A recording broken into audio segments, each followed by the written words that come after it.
working time machine. If it ever fell into the wrong hands, the consequences could be catastrophic. Let's see. It's mass equals I times Z, and E equals the square root of Z times C squared, and the flux dispersal rate is inversely proportional to the fourth root of...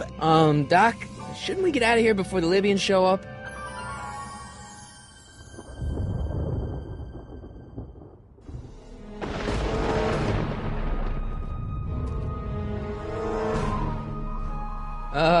Doc?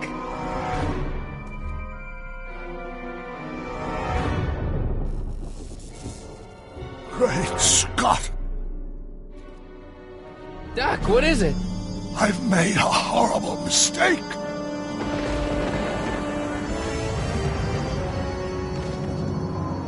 Doc!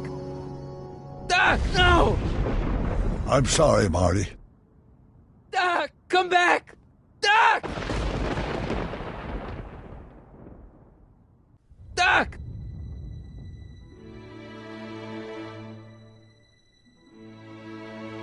Marty, is everything okay? Yeah, Mom, it was just a nightmare. I was in the past, and Doc was there. Well, you're safe and sound now, back in good old 1986. But you'd better get up. Your father's waiting for you. Huh? Weren't you going to meet him over at Doc's? Holy crap, I'm late!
Dad, are we too late to stop the sale? Better late than never. You wouldn't believe how much rare stuff there is back here. That's Doc's stuff. The city has no right to... Now, son, I know you're upset, but your friend's been gone for months, and the city really seems hell-bent on using his land for that new parking garage. And, hey, is that a first edition Jules Verne? It's just not fair. But at least things can't get any worse. Hey, Marty. Hi, Biff. Come to see if the old crackpot had any buried treasure? Nah, I guess I'm just... remembering.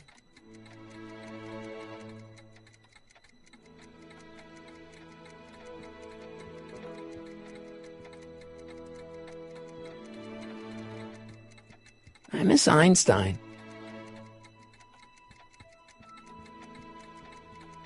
Does nature contrive it so that even with a time machine, you can intervene to prevent your own conception, for example?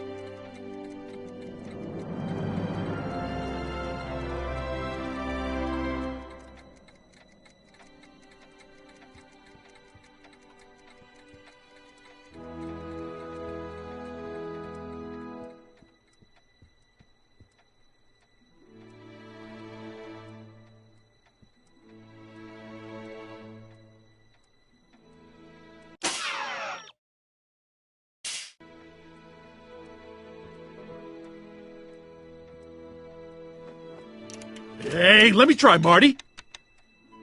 Now, Biff, let Marty have his turn. You got it, Mr. McFly.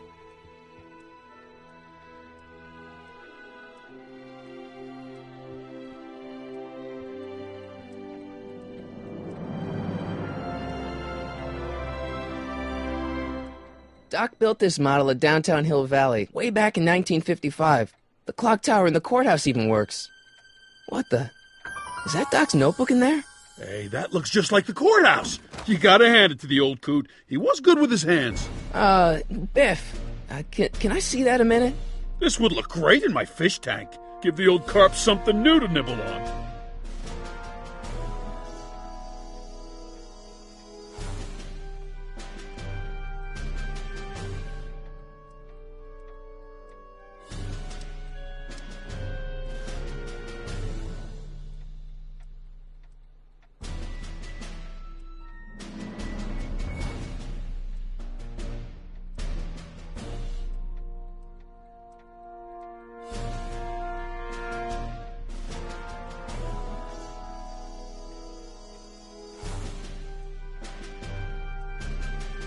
Come on, I saw it first.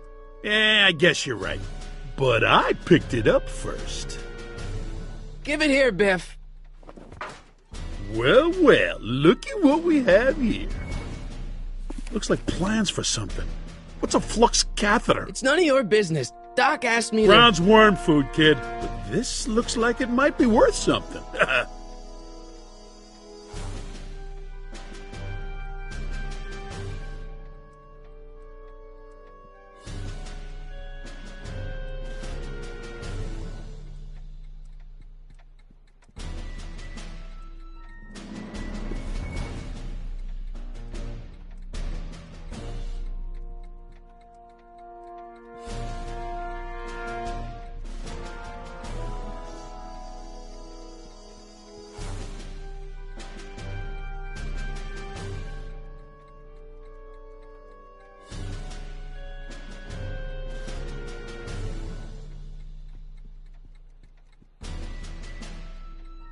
It took me forever to repair this thing after I blew it out last time, and now some jerk's gonna pick it up for pennies.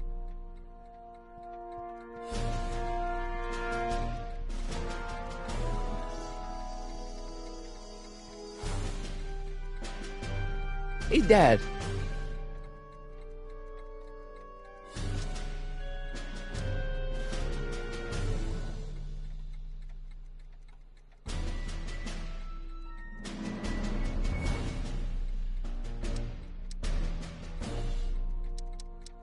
Do you think dreams can predict the future? Well, you know I don't go in for that mystical stuff, but I do think they can reflect how you're feeling about the future. I'll keep looking around. Thanks, Dad.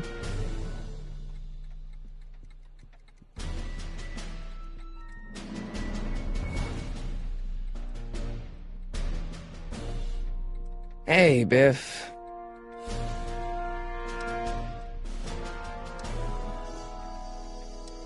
That notebook wouldn't mean anything to you. You wouldn't even understand what's in it.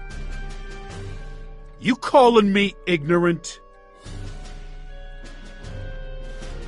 It's just a notebook with Doc's scribblings. What did Doc ever accomplish?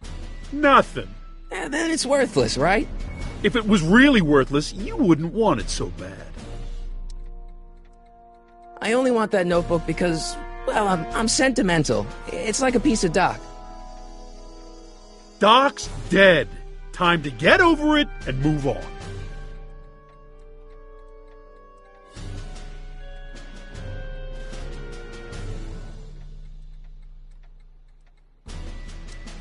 I'll pay you for it. How much? Not enough. Never mind.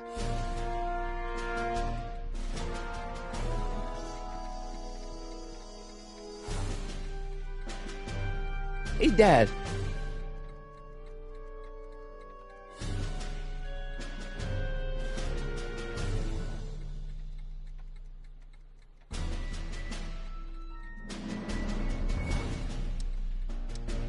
Do you think dreams can predict the future? Well, you know I don't go in for that mystical stuff, but I do think they can reflect how you're feeling about the future. About Biff, Dad, I know you're trying to help. He talks a big game, son, but he's not so tough. I've been dealing with him a long time. Believe me, I can handle him. So can I. I guess you can. Okay, son, I'll stay out of your way, but you know where to find me.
Problem? Biff? He's got this thing, see, and I really need to get it back. If he stole something from you... No, it's one of Doc's notebooks. He found it first, but... Oh, well then I'm not sure what to tell you. I guess you'll just have to appeal to his better angels or something. Or something.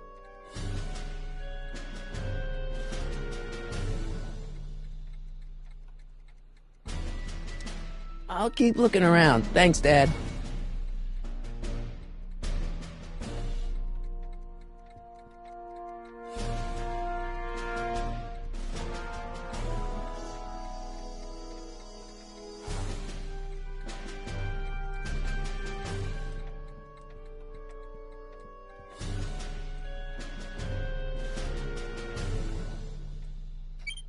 Hope that wasn't poison gas or anything.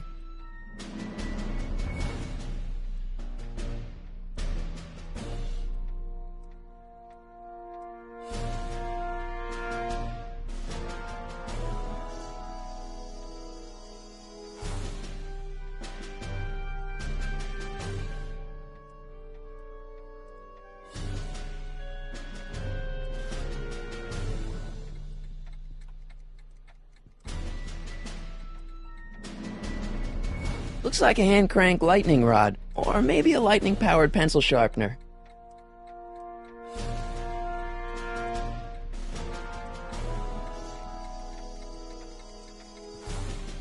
Does nature contrive it so that even with a time machine, you can intervene to prevent your own conception, for example?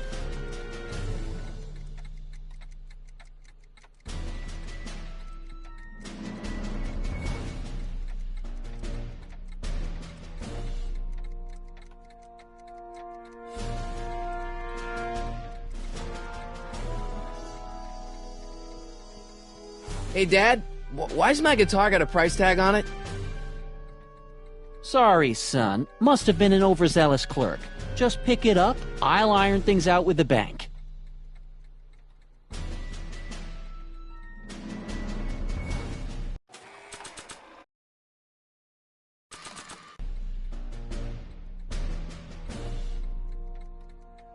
Let's make some noise.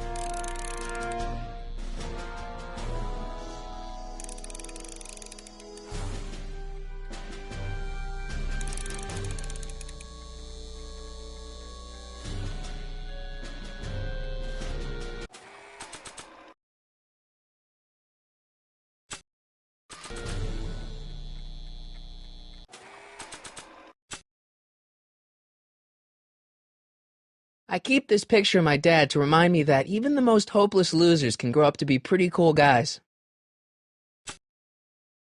It may not look like much, but it packs a wallop.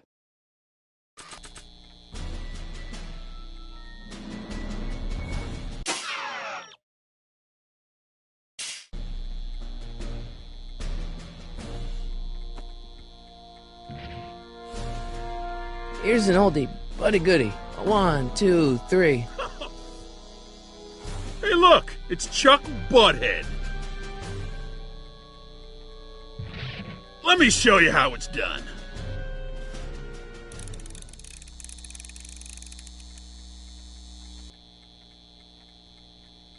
Now watch me blow the lid off this joint.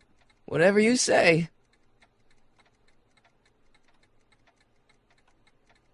Whoa! Rock on, Biff. Oh, shit.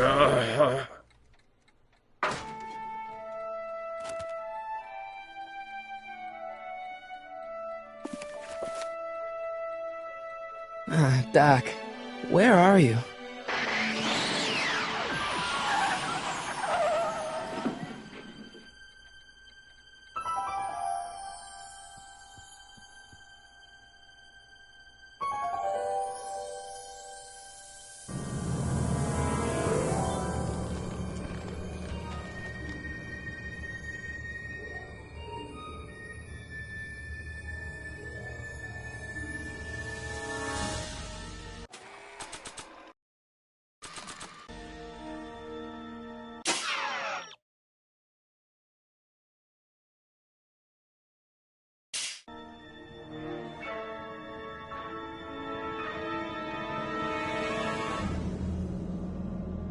Doc?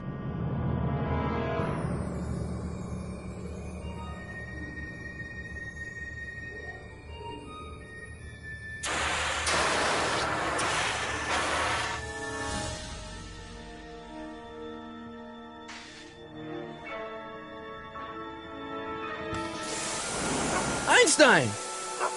Where do you come from, boy? Didn't you bring Doc with you?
I can use those to enter a date into the time circuits.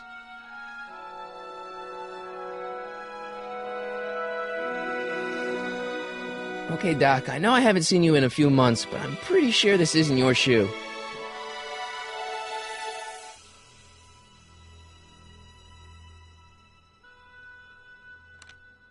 Marty? Ah!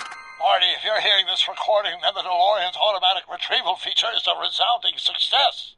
Automatic retrieval? In case of my failure to return to the DeLorean within an allotted time, I programmed the time machine to jump to these four-dimensional coordinates without me. As you are well aware, time travel is an inherently risky activity, and despite my elaborate precautions, there's always a possibility that I could land in trouble sometime, and that sometime is now, or then, or maybe later. He's in trouble. Marty, you come to my rescue in the past, or was it the future? Anyway, I'm relying on you to do it again. Please take the DeLorean back, or forward, to whatever it is. I'm stuck in time.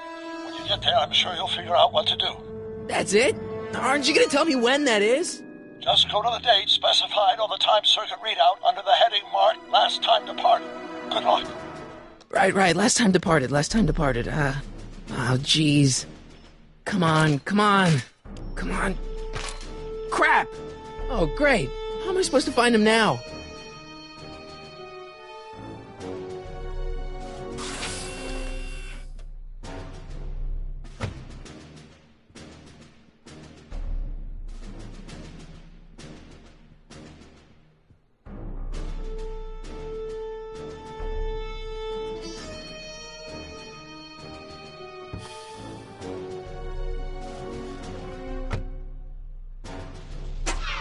Looks like the time circuits still work. Now I only need to know when to look for Doc.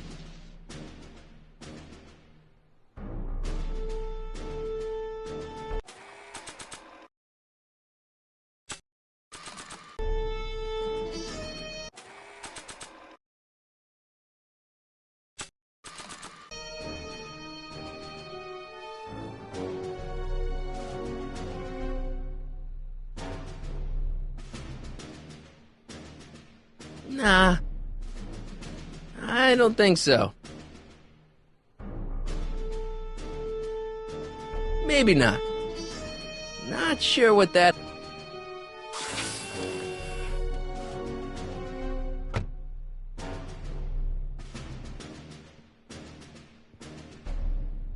What kind of trouble is Doc in, Einie?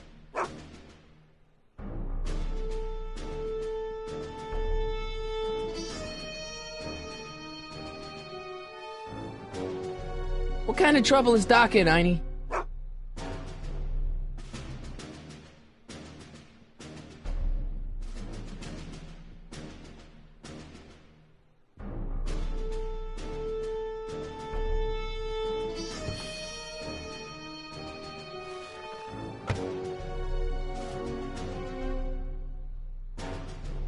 I probably shouldn't fiddle with the time circuits again until I know when to look for Doc.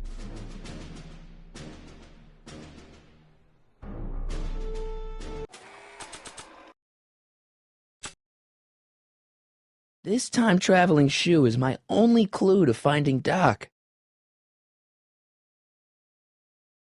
This time-traveling shoe is my only clue to finding Doc. This notebook has all of Doc's plans for the flux capacitor and the DeLorean. I'd better make sure it never falls into the wrong hands. And by wrong hands, I mostly mean Biff. Marty? Ah! Marty? Ah!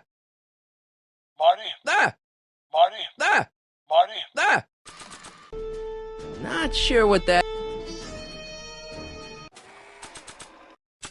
This time-traveling shoe is my only clue to finding Doc.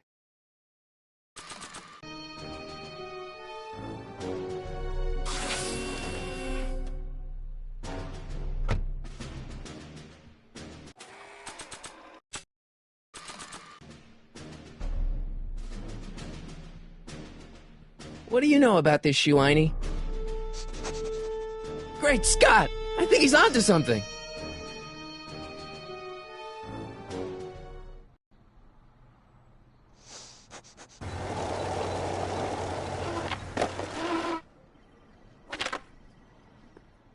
Okay, now we're getting somewhere. How's this supposed to lead me to Doc, Einie?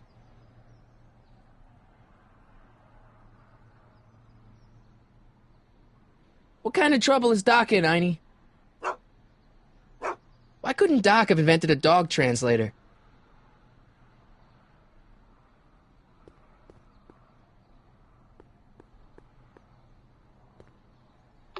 I see you sneaking into that liquor store, young man!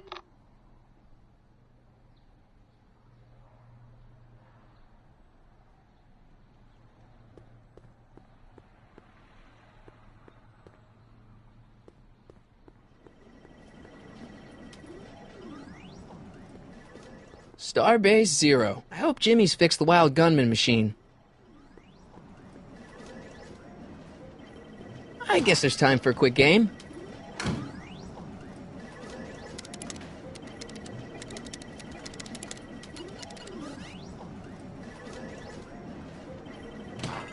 Okay, now I'm ready.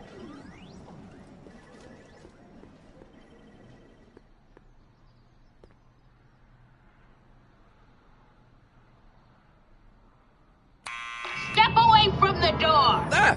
Now, let me get a look at you. Einstein, come on! Just as I suspected. Hooligans! Get along now! Scat!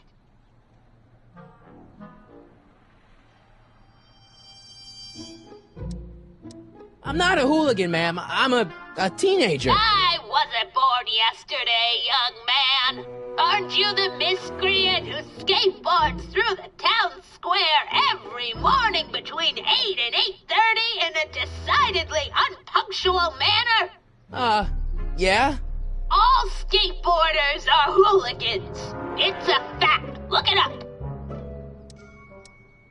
State your business, child.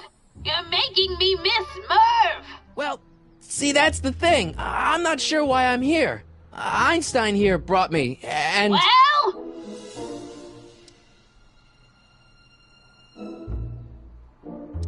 Can you let me in? I've got something to show you. What is it? Let me see.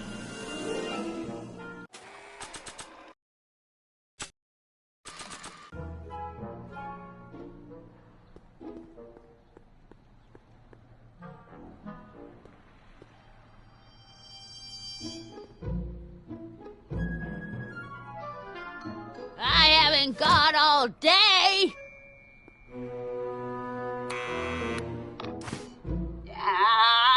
You're trying my patience, young man. Can you let me in? I've got something to show you. What is it? Let me see.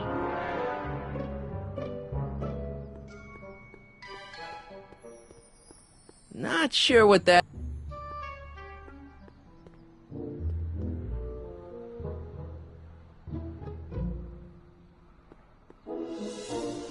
I haven't got all day.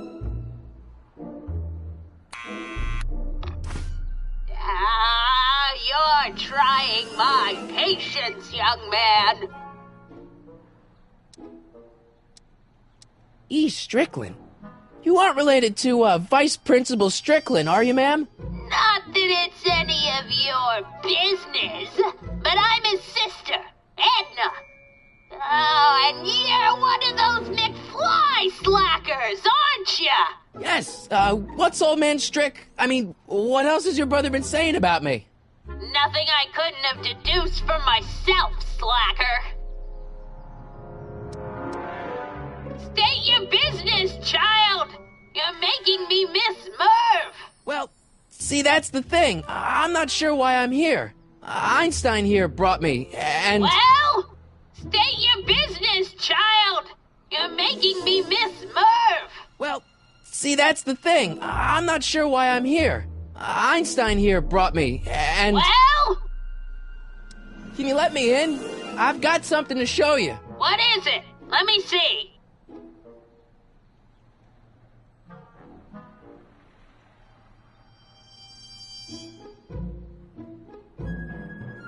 A shoe? Ah, Now what would I want with a... Huh? Stay there!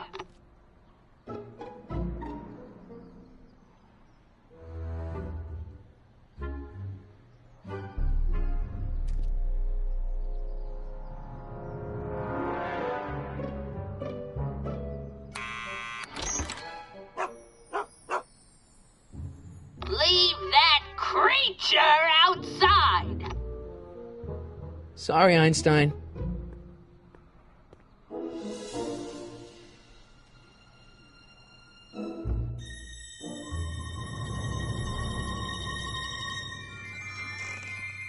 Well, took you long enough.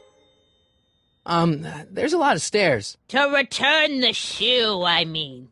I lost it ages ago. You can put it down next to the other one. Much better. So neat and orderly.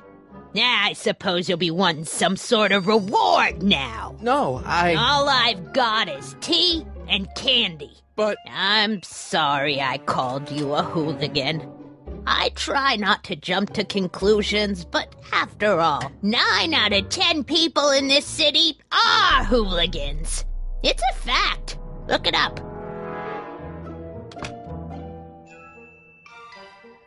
Have a seat, Sonny.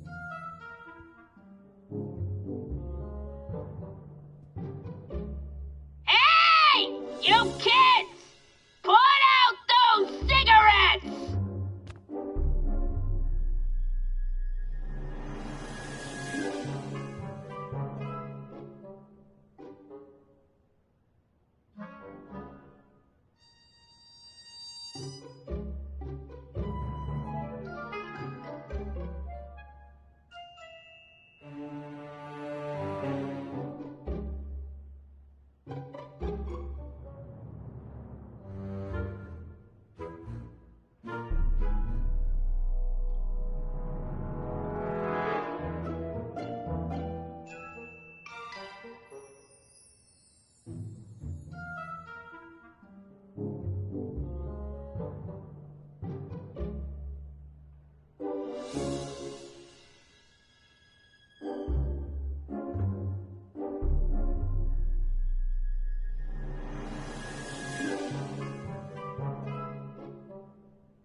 Oh, I wouldn't do that if I were you. Ms. Pretty Whiskers is very particular about who handles her food.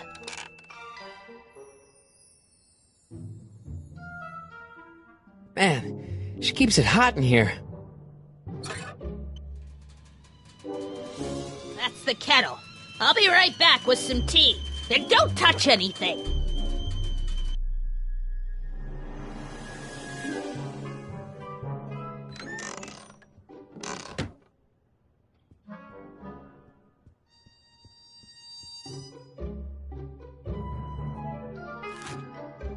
Juveniles collide with manure truck.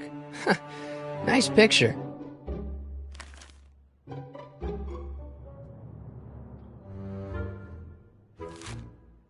Brown Mansion destroyed. 1962. No, that's not where Doc's stranded. I don't even know where to start looking for clues in these stacks. Wish I could narrow it down to a year at least.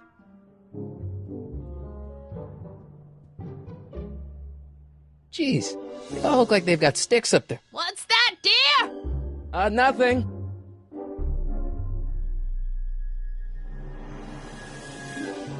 Stop looking at me. Yeah, that's peculiar. The water still hasn't come to a boil.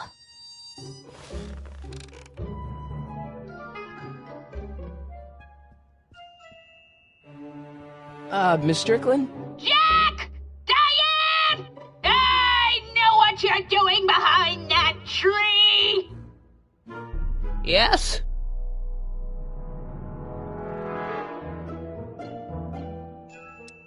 Doing some stargazing? No, I set my sights on lower things. Is that? Tiff-Tannen! Get away from that hubcap before I call your father!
Do you remember when you lost your shoe? Shoe? That shoe over there. Oh, that shoe! Huh. Hi, what a nosy Nelly! No one likes a busybody, you know. But... Oh, fine, let me think about it. Yes, I remember. I lost it in a scuffle with a dog. Oh, when was it? Oh, yes. The day that speakeasy burned down. A speakeasy? In Hill Valley? Don't act so surprised, young man. Your generation doesn't hold a copyright on moral depravity, you know. Sin has been on the prowl in Hill Valley since the day it was founded.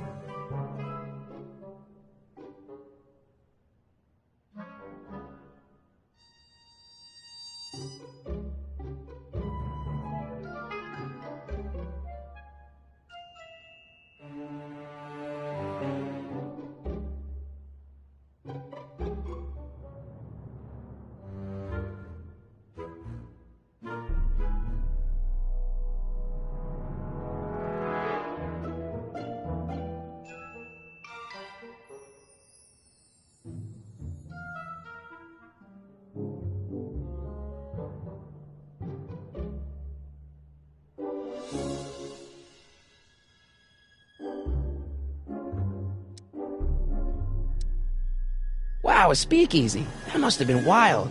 Is it true they used to drink gin out of slippers like my grandma said? Don't romanticize the past, young man. Prohibition was a time when gangsters ruled the town while honest citizens quaked in their beds.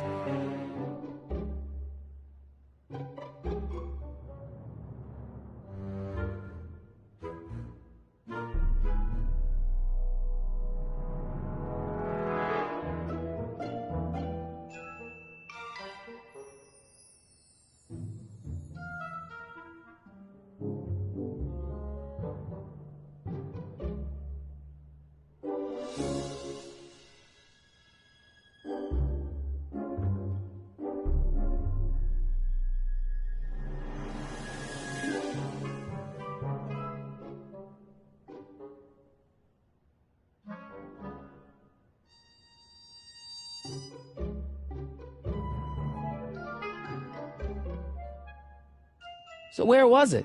That speakeasy that burned down, I mean. That was ages ago. If you're looking for bootleg hooch. No, I'm just curious, that's all. I'm a student of history. Student of history, my Aunt Fanny. Yeah, your generation of hooligans and slackers could give two ripe figs about history. Miss Strickland? Oh, video store! Huh? The speakeasy used to be hidden in plain sight down there in the town square.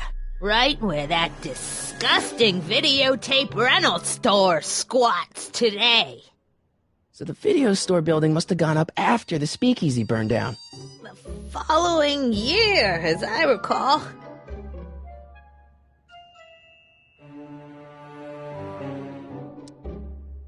What's with all these newspapers? This is my personal archive. I've got every issue of the Hill Valley Telegraph ever published. Get out. Every single issue? From 1871 to the present. If it happened in Hill Valley, you'll find it in my stacks.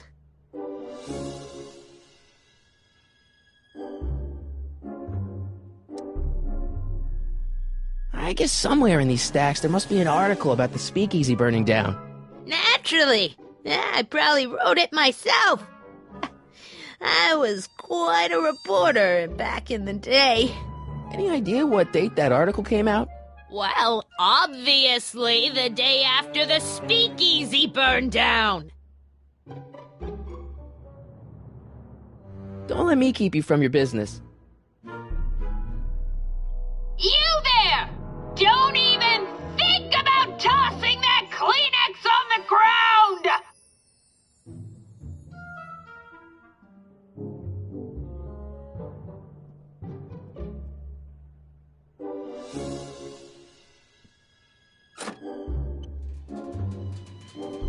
There's the whistle!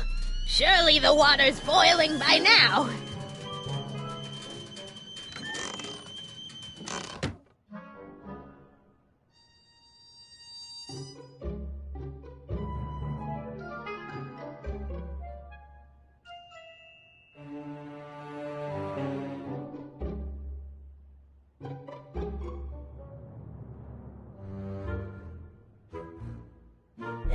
That's what you get with these cheap, foreign-made kettles. But trying to find an American one nowadays... Ugh.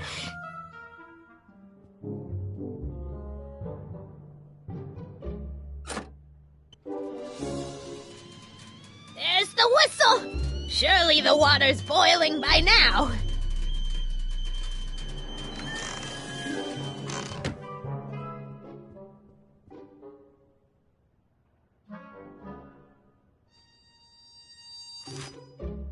Firm announces plans for Lone Pine Mall, Peabody Ranch to be rezoned for commercial development. Alright, Einstein brought me this shoe, and Miss Strickland lost the shoe on the day the speakeasy burned down. But when did the speakeasy burn down? I at least need to know the year.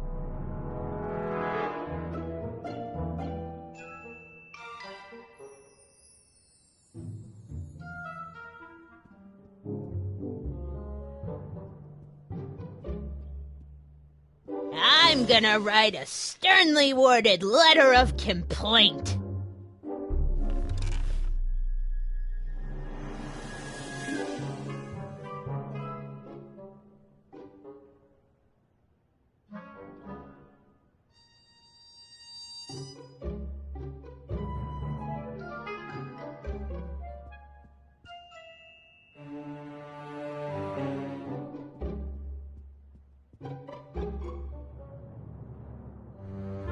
Miss Strickland lost that shoe the day the speakeasy burned down. But when was that?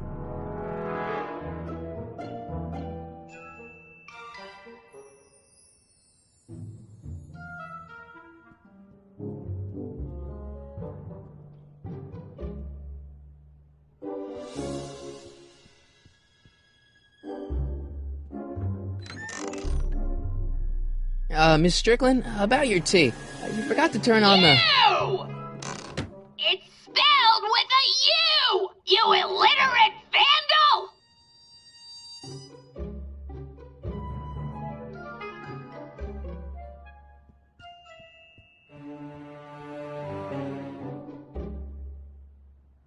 Excuse me, Miss Strickland?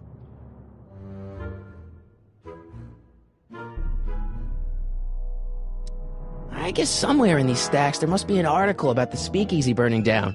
Naturally. I probably wrote it myself. I was quite a reporter back in the day. Any idea what date that article came out? Well, obviously the day after the speakeasy burned down.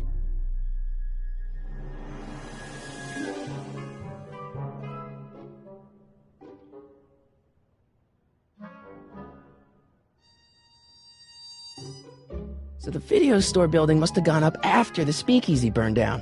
The following year, as I recall.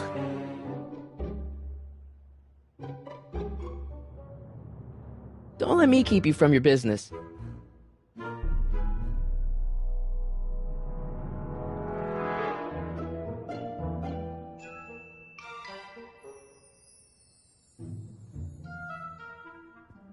Mind if I take a look? Go ahead, dear.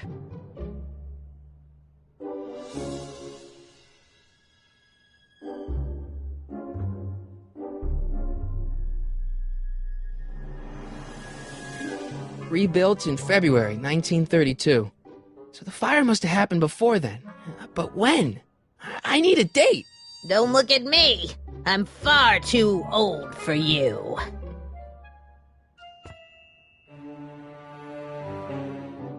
Miss Strickland? Don't let me keep you from your business.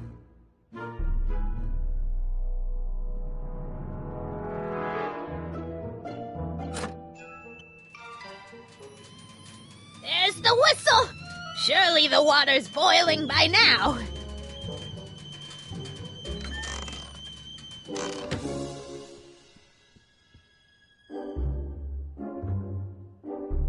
Let's see.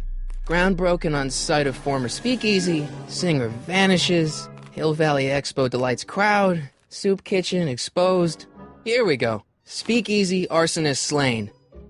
Legal procedure gave way to old-fashioned vengeance last night when a mob descended on the Hill Valley police station.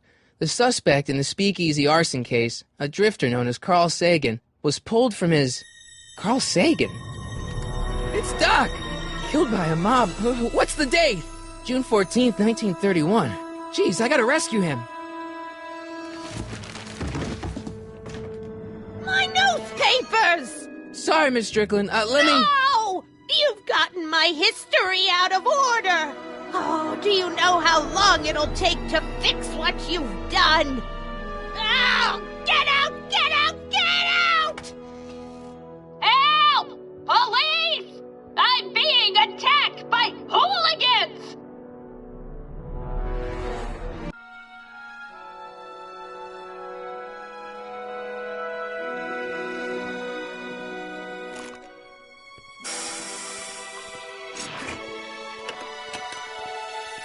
Marty! Where you been, son? And what are you doing in that getup?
Didn't I tell you? I got the lead in the school play. We're doing... Grapes of Wrath? Right. Oh, Steinbeck! Who are you playing? Never mind, you don't have to explain. I'm sure whatever it is you're up to, you know what you're doing, right? I hope so. Hey, sometimes you gotta go out on a limb for the ones you love, right? Wish my dad had understood that. You won't stay away too long. You'll barely know I was gone.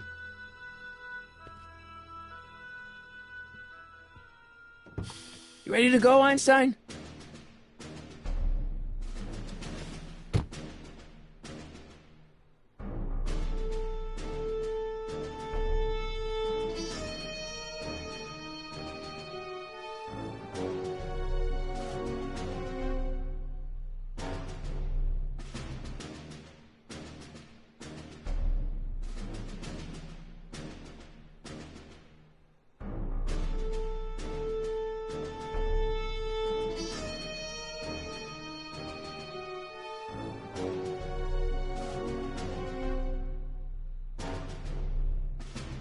Time circuits?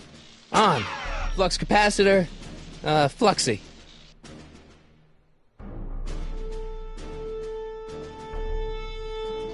Okay, if Doc's gonna get killed on June 14th, 1931, I'll just show up the day before and get him out. I hope you know what you're doing, Doc.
Einstein, where'd you go now, boy?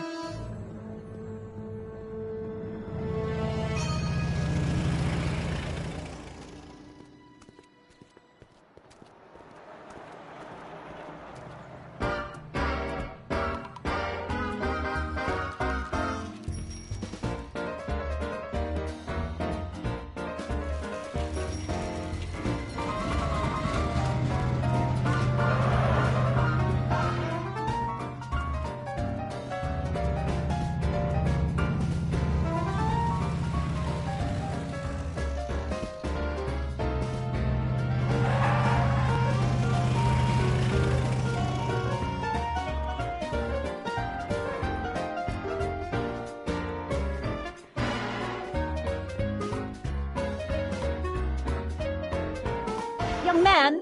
Excuse me, young man! Who, me? You're the only man in the street, and I'm looking for a man-in-the-street reaction. Naturally, you know about the explosion that destroyed this illegal gin establishment. I read about it, yeah.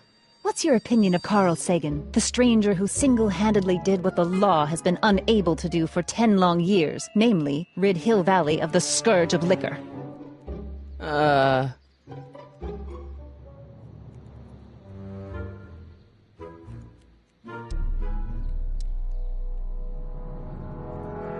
There's gotta be some sort of mistake here.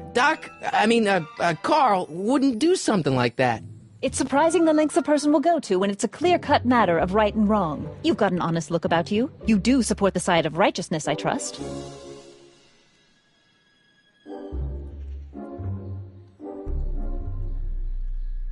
How'd Doc get himself into... Doc?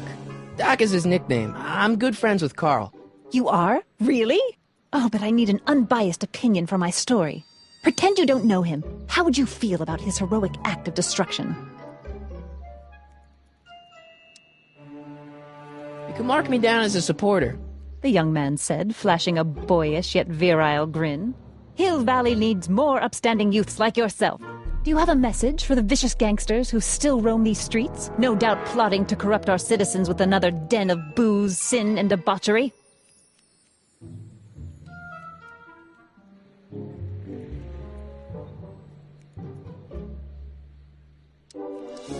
No, not really.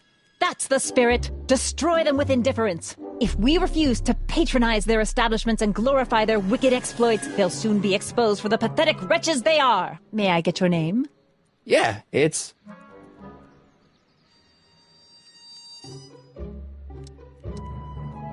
Michael Corleone.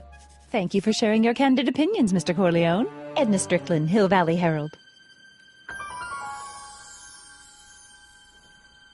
I know. I met you back. I'm familiar with your work. You read my column? How sweet! I know it's just an etiquette column, but I believe it'll lead to bigger and better... Oh! Einstein, no. Down, boy. Is this wretched creature yours? He assaulted me once before. What's got into you? Aggressive dogs must be kept on leash at all times. It's the law. Look it up. Doc. I gotta find Doc.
Hey, can I get some moose? What does this look like, a hunting lodge?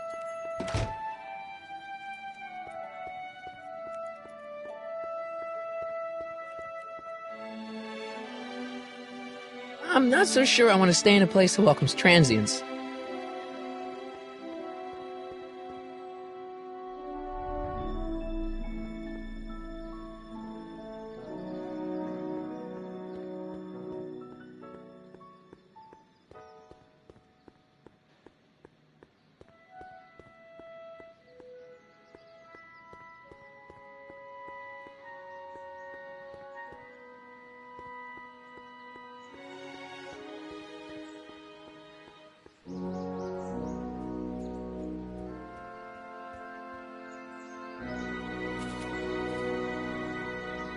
Hey, how you doing, Einie?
Where is the jail in 1931 anyway?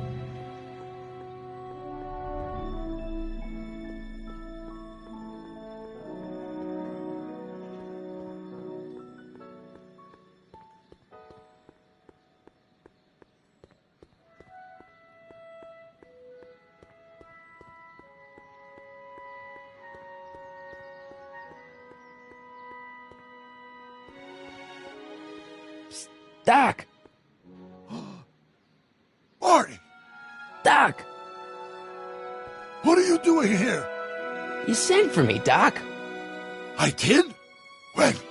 May 14th, 1986. 1980? The automatic retrieval system. Of course. I'd almost forgotten about that. So what's our plan for getting you out of here? Plan? We don't need a plan.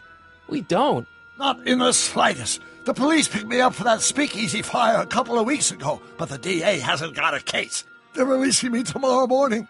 So basically, I traveled 50 years into the past to deliver your car? Sorry about that, but it's so wonderful to see you. We have a lot of catching up to do. Yeah, you might want to hold off on that, Doc. Great Scott! I'm going to be gunned down by gangsters on the steps of the courthouse. Why would they do that?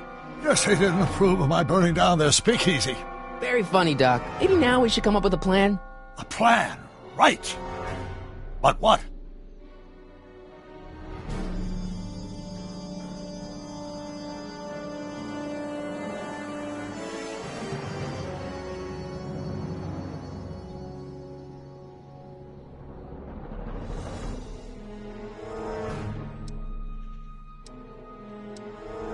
Why don't I take the DeLorean, go back in time before you were arrested, and stop you from getting caught in the first place?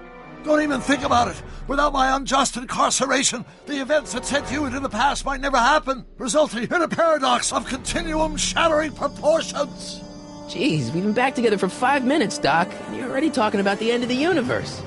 I've missed that. Don't be ridiculous, Marty. I was only referring to the end of the universe as we know it.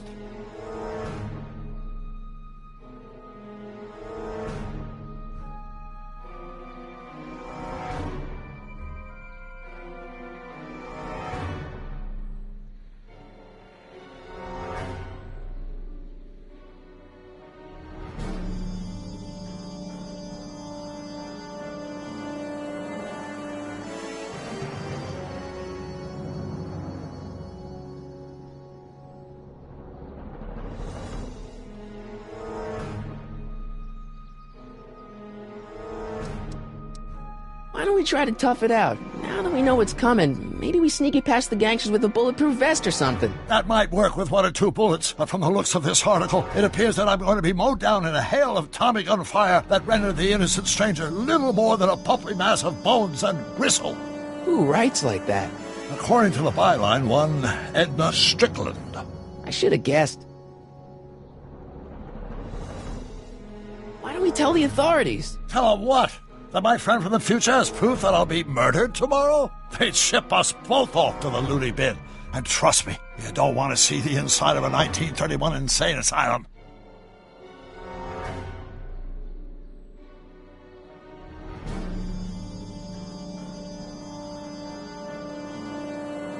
Hey, maybe I could talk to the gangsters. Tell them they're about to shoot the wrong guy. I don't think the criminals of this era are going to be very receptive to a complete stranger telling them that their secret assassination plan is misguided, do you?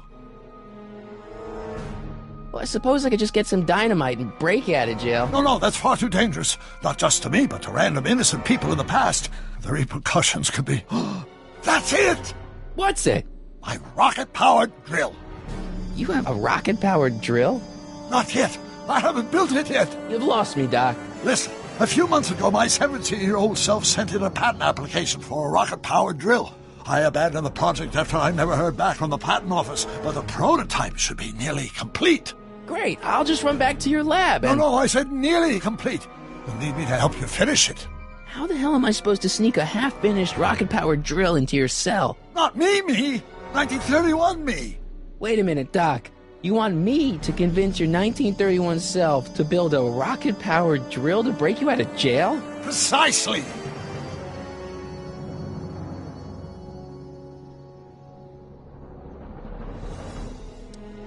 supposed to convince your younger self to finish the rocket drill? Just tell him I need to break his older self out of jail? Absolutely not.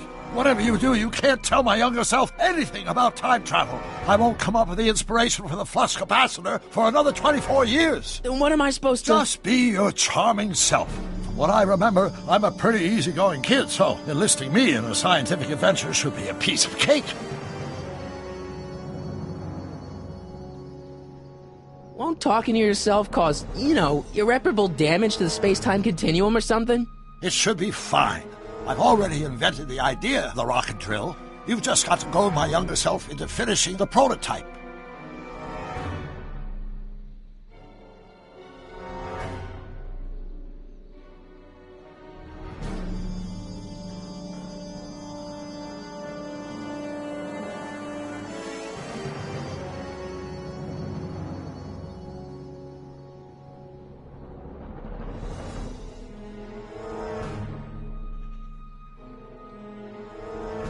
Okay, let's say I go along with this crazy idea.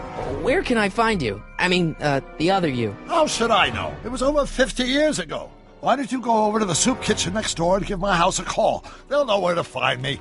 Soup kitchen. Got it. Just stay away from the soup. It'll cause irreparable damage to your digestive system.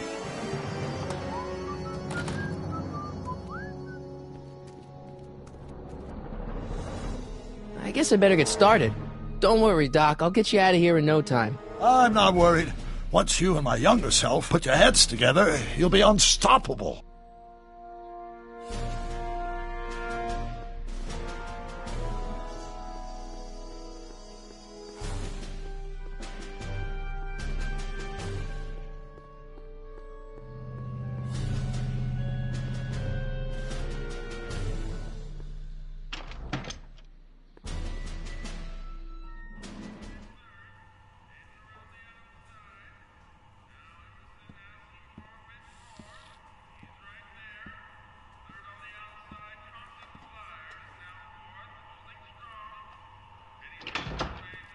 McFly!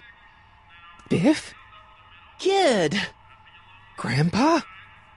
That's Mr. Tannen to you, Artie. What are you doing out here? Well, I was getting kind of hungry, so I figured I'd come down here for some free soup. Just thought I'd come down for some soup. Think, McFly. The DA's throwing around subpoenas like Babe Ruth. I don't think Ruth's a pitcher anymore. Shut it. If one of those subpoenas landed in the hands of my number cruncher, I'd be in a whole lot of trouble. I could even get sent up the river. You wouldn't want that, would you? Would you? No, of course not, kid. All right, that's better. What are you looking at, punk? Keep your eyes on the soup, kid. Well, what?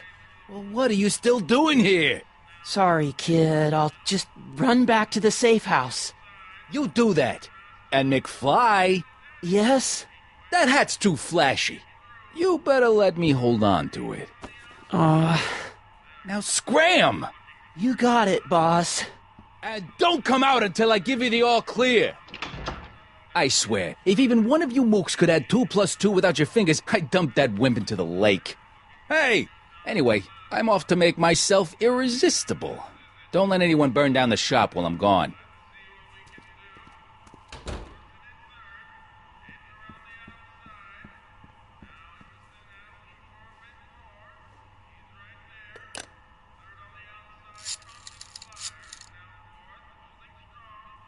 Brown residence? Hi. Do you know where I could find Emmett Brown? Young Master Brown is currently tending to his clerking duties at the courthouse. Who may I say is calling? The courthouse? Doc never told me he worked at the courthouse.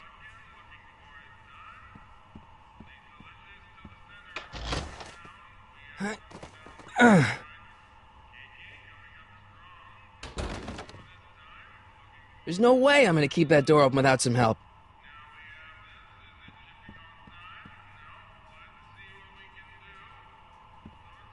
I better not talk to him. I don't want to mess up his timeline.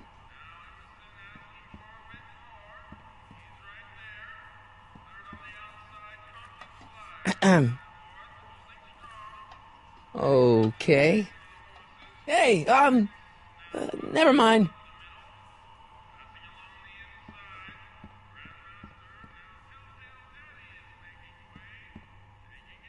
Looks like these pipes go into the basement.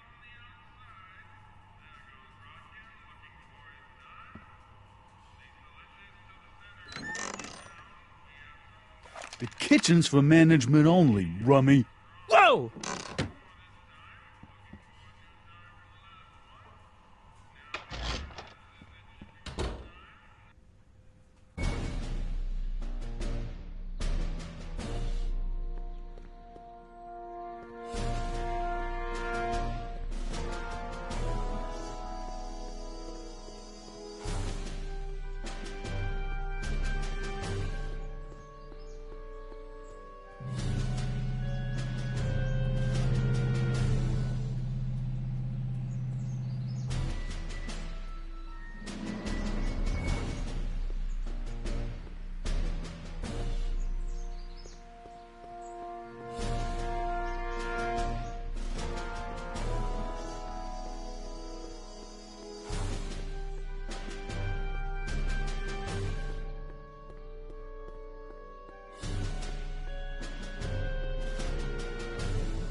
Don't touch those! These are very sensitive legal documents. Nobody is supposed to handle them but sworn officers of the court.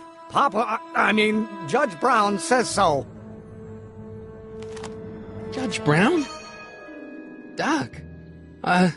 Nice to meet you. I'm Michael, Corleone. Emmett Brown. But I am a law clerk, not a doctor. Now please get out of my way. I have important business to transact. Naturally, h2 of A multiplied by the inversion of h has to come out less than expectation.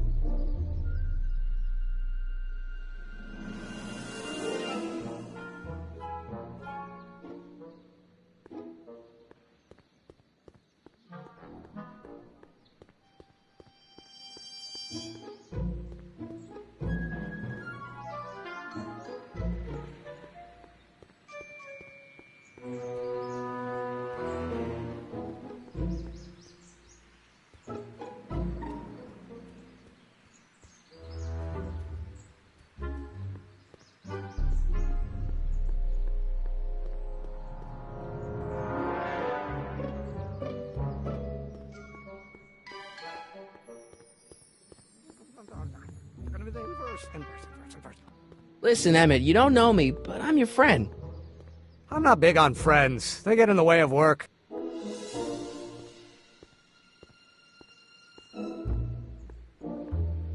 What's this important business you're up to?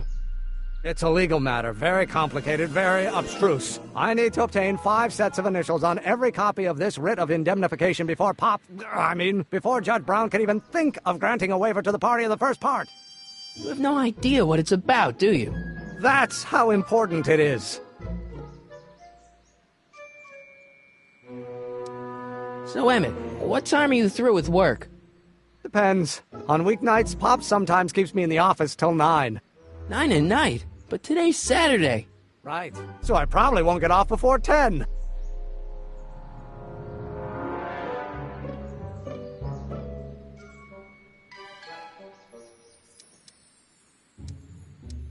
Listen, I understand you're working on a new invention in your lab. Invention? You must have me mixed up with somebody else. I'm in law. I have absolutely no interest in science. Or do we take A's stand? Come on, wait up a minute. You again? Can't you see I'm busy?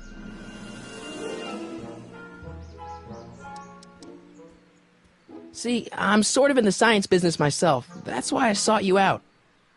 Not that I care in the least, because science is the furthest thing from my own area of interest, which is law, but I don't believe you. It's true. I'm a scientist. So tell me something, Mr. Scientist, from your vast storehouse of scientific knowledge. The leg bone's connected to the thigh bone? Amazing.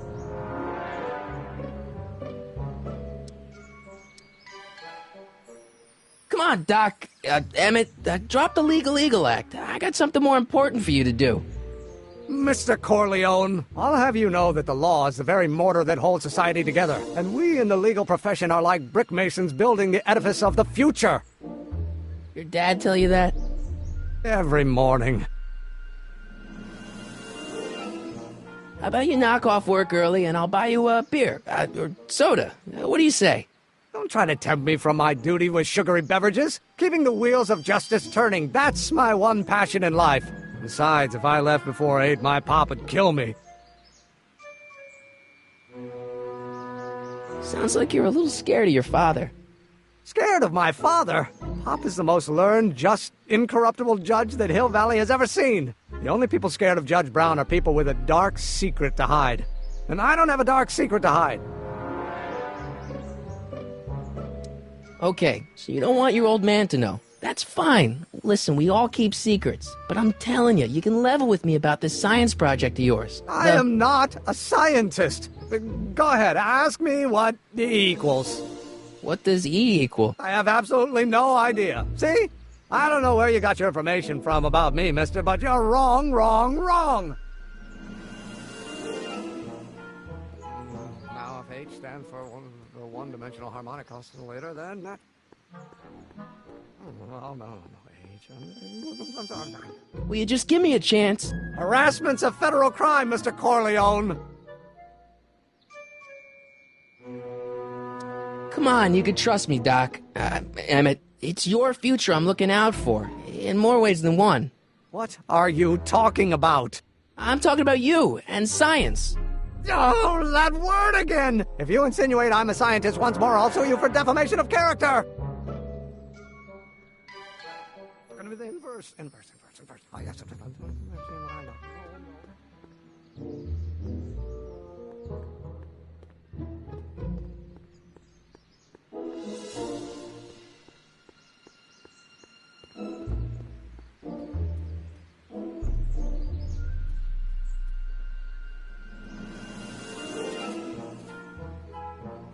Hey, how you doing, Einie? H to the A multiplied by the inverse of A might well be equal to A's expectation value, but only if the coefficient of friction remains constant and the gravitational constant is variable. Is that even possible? Oh, let's start. Will you just give me a chance? Harassment's a federal crime, Mr. Corleone. Emmett, about Don't your... say it. Over. Force equals mass times acceleration force.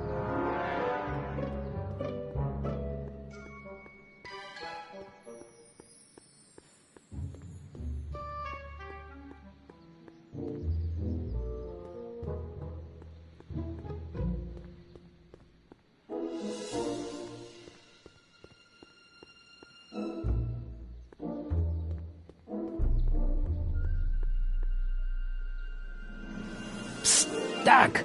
Morty! Have you found my younger self yet? Well, I met your younger self. Great! And I gotta say, you're kind of uptight. What? You won't even talk to me. I find that hard to believe. Tell me what happened.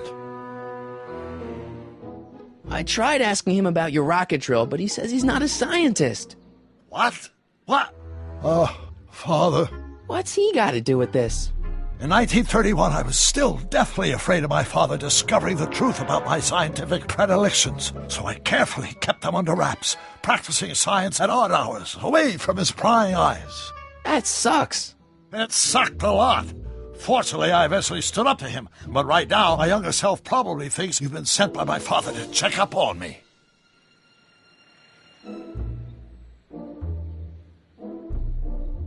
What do I do to convince Teen Doc that I'm not a spy? I'm not sure. Why does your younger self mutter all the time? Muttering? Why would I be muttering? I never mutter unless... The Hill Valley Expo! The Expo? Yes, the Expo! How could I have forgotten?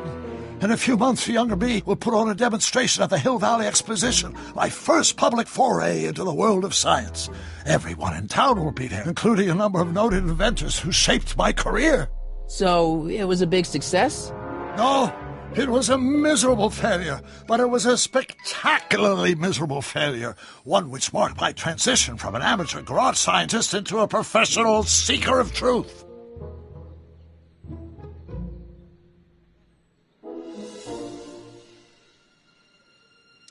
What does this expo have to do with you muttering all the time? When I was younger, I used to relieve stress by working on complex mathematical conundrums. No doubt my younger self is working on some impossible problem in an attempt to work off cerebral steam in the weeks before the exposition. What was I muttering about? I don't know. H to the something with an inverse of something else. I'm not so good at equations. That's too bad. I bet if we could solve my younger self's problem, he'd be more inclined to listen to you.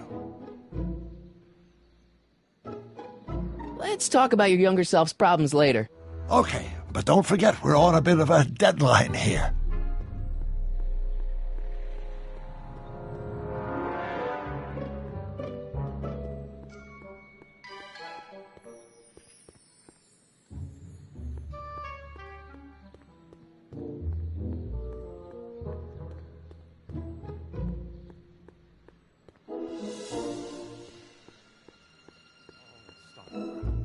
Equals mass times acceleration, of course. That's Newton. But how many newtons are required to maintain a constant mass if acceleration is reduced by the inverse derivative of the speed? Will you just give me a chance?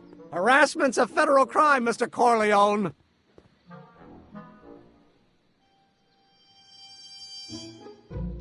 Emmett, about your... Don't say it.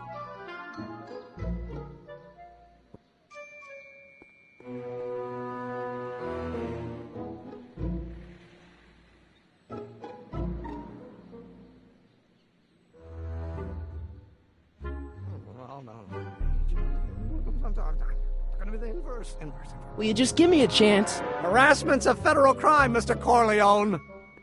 Sounds like you're a little scared of your father. Scared of my father? Pop is the most learned, just, incorruptible judge that Hill Valley has ever seen. The only people scared of Judge Brown are people with a dark secret to hide. And I don't have a dark secret to hide. Emmett, about your... Don't say it.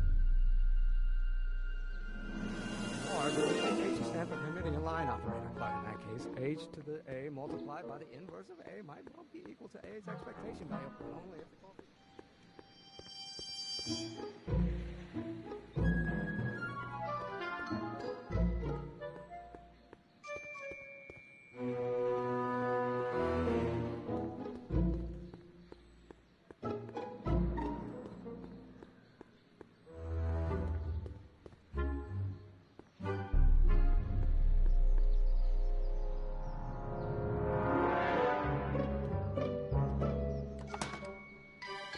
Who are you and what do you want? Can I talk to, Carl Sagan? Are you his lawyer? No. Then scram!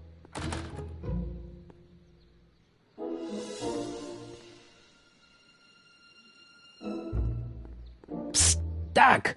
Morty! How goes the escape plan?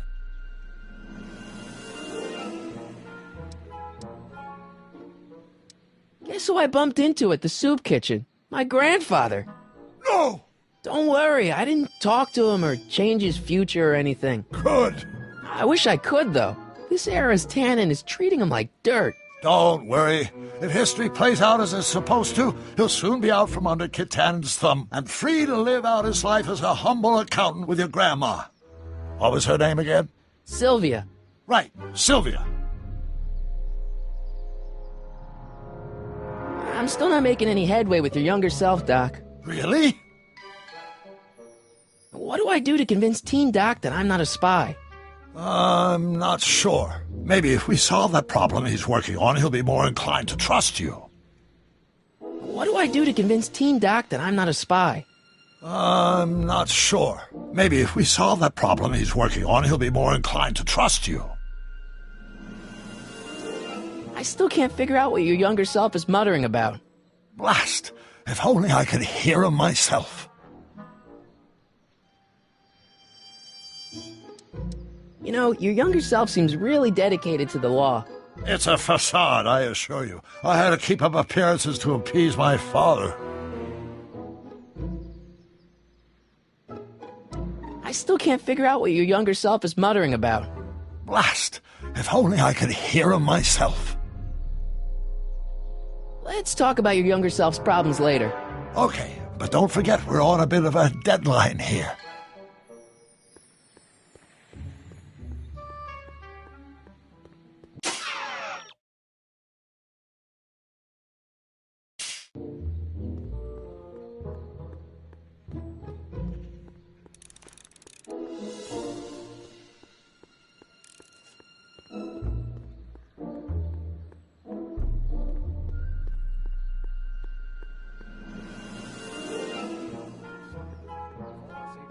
Times acceleration, of course. That's Newton. But how many newtons are required to maintain a constant mass?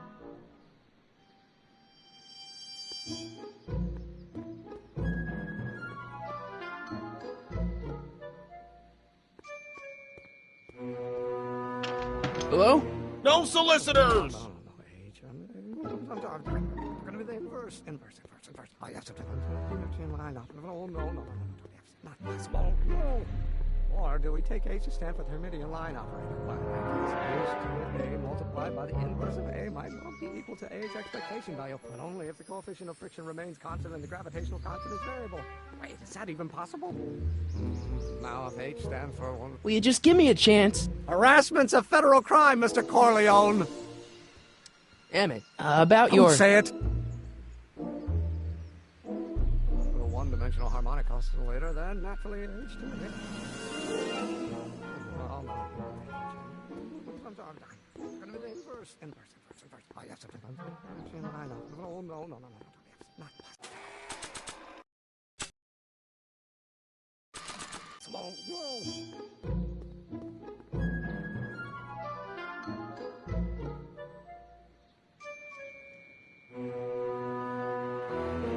Now, if H stands for one-dimensional... Will you just give me a chance? Harassment's a federal crime, Mr. Corleone! Emmett, about your... Say it! Or take H to stand for the Hermitian line operator. But in that case, H to the A multiplied...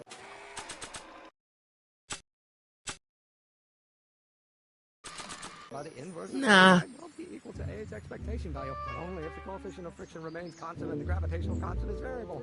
Oh, let's start.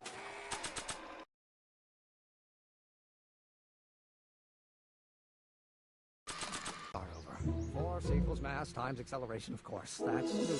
But how many newtons are required to maintain a constant mass if acceleration is reduced by the inverse of...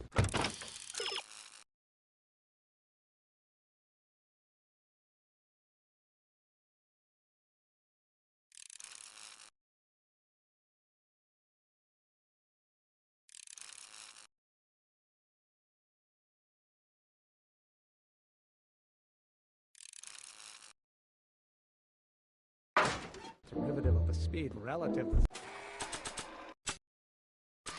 the speed of light. Oh, which brings us back to H. Will you just give me a chance? Harassment's a federal crime, Mr. Corleone! Emmett, about your... Say it!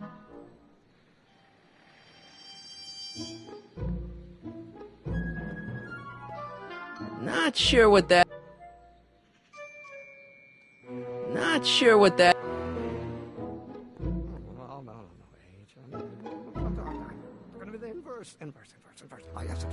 Will you just give me a chance? Harassment's a federal crime, Mr. Corleone! Sounds like you're a little scared of your father. Scared of my father? Pop is the most learned, just, incorruptible judge that Hill Valley has ever seen. The only people scared of Judge Brown are people with a dark secret to hide. And I don't have a dark secret to hide. Emmett, about your... Say it!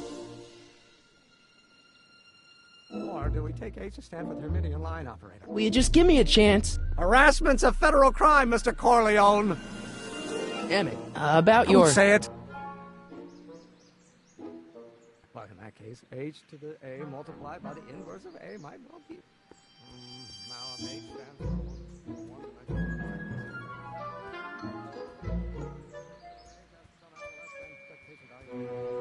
I don't want to record them right now.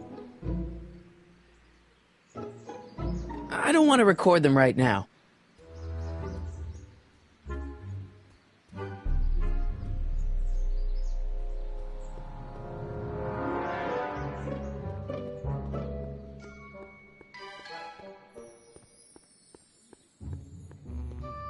H stands for one. Will you just give me a chance?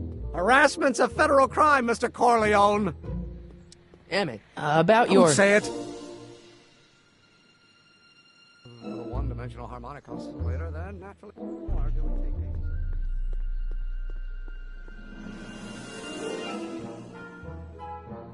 Not sure what that...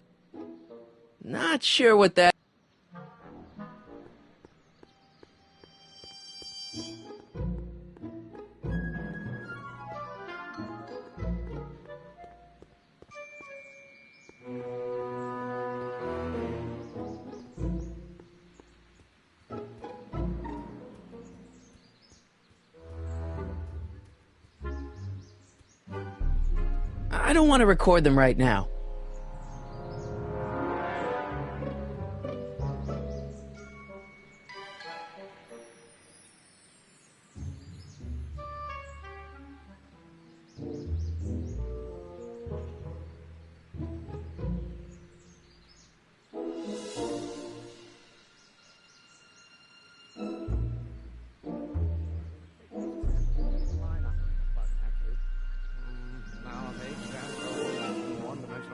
Oscillator, then naturally H to A multiplied by the inversion of H has to come out less than expectation value of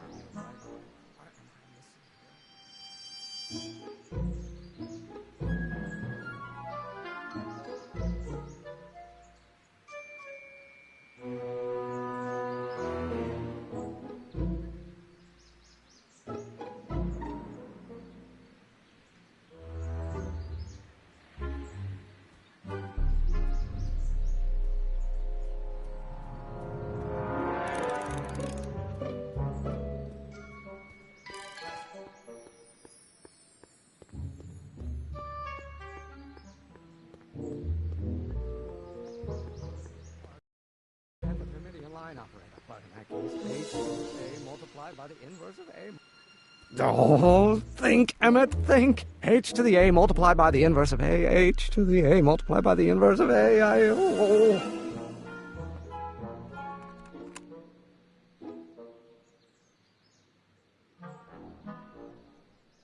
Oh, let's start over. Force equals mass times acceleration, of course.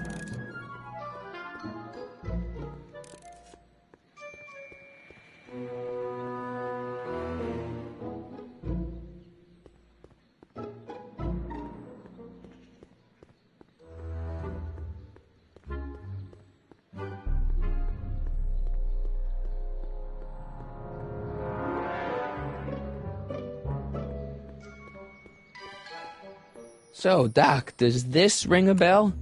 Oh, think, Emmett, think. H to the A multiplied by the inverse of A. H to the A multiplied by the inverse of A. Good grief! Is that me? I sound so... young?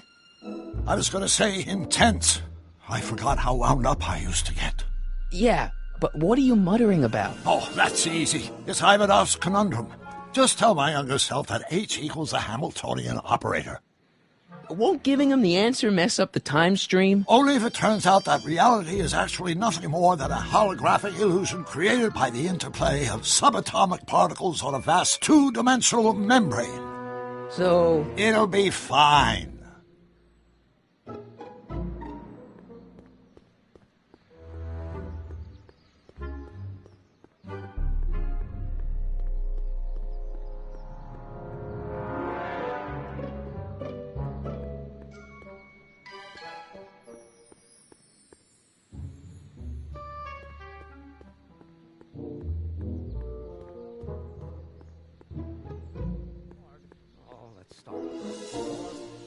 Oh, think, Emmett, think. H to the A multiplied by the inverse of A. H to the A multiplied by the inverse of A.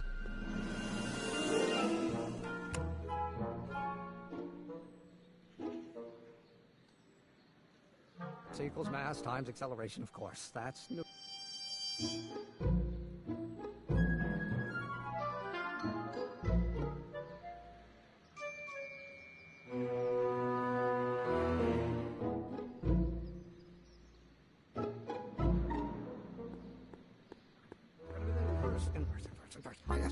Will you just give me a chance? Harassment's a federal crime, Mr. Corleone. Maybe H equals the Hamiltonian operator. What did you just say? I said maybe H equals the... Hamiltonian operator? Yeah. Great Scott! If H is the Hamiltonian, then H to the A multiplied by the inverse of H can only be the same as the expectation value for A. That's it! That's the solution to Ivanov's conundrum, the problem I've been wrestling with in my head all week! I'm sure you would have figured it out by yourself in a day or two. The way you figured out how to build that rocket-powered drill. Where did you learn so much about science?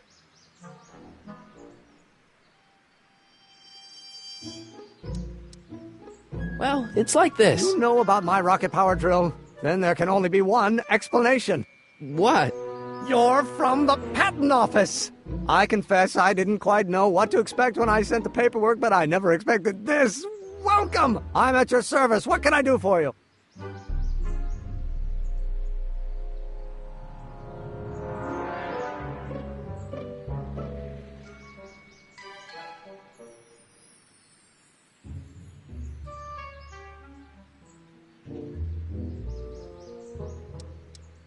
Can I see your rocket-powered drill? Of course, of course! Naturally, it's just a scale model, but it's nearly operational. I can show it to you, say, first thing in the morning?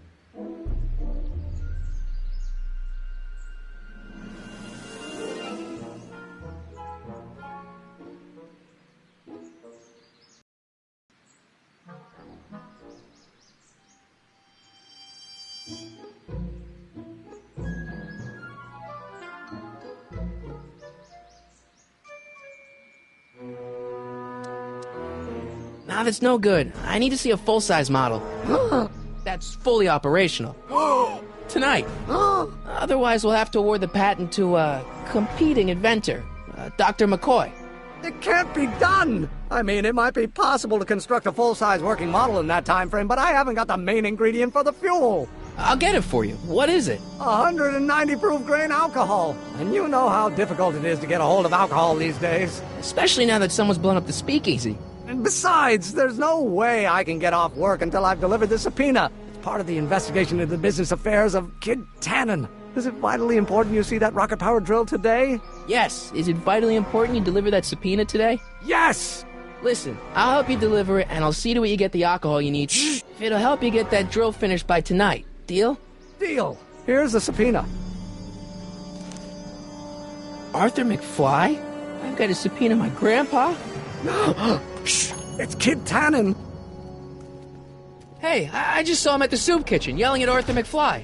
I'm not surprised. Arthur does the books for his business. What kind of business? That's what the DA is trying to find out. Let's go talk to him. No! Why not? Kid Tannen can tell us where Arthur's hiding. Yeah, well, he can also have us fitted for a Chicago overcoat.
What's that?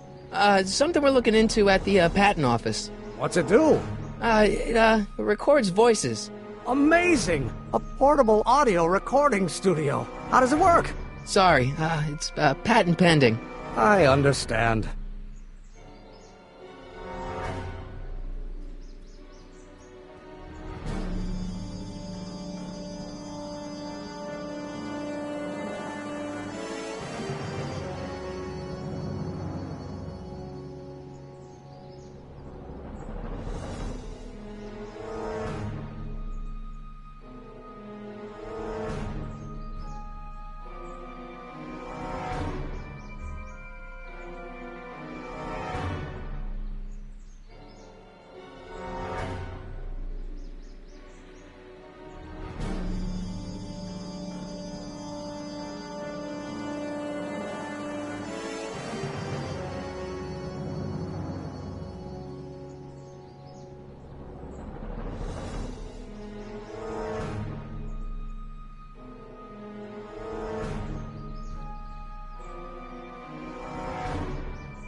not sure what that... I don't want to record them right now.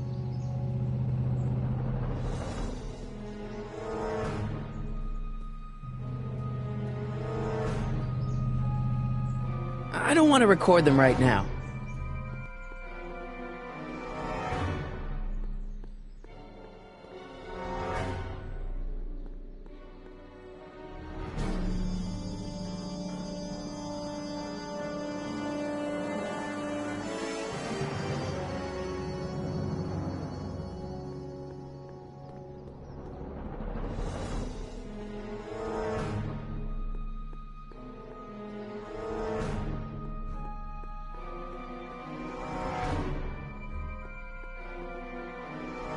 What the hell, Matches? You got kiwi all over my socks! Sorry, boss.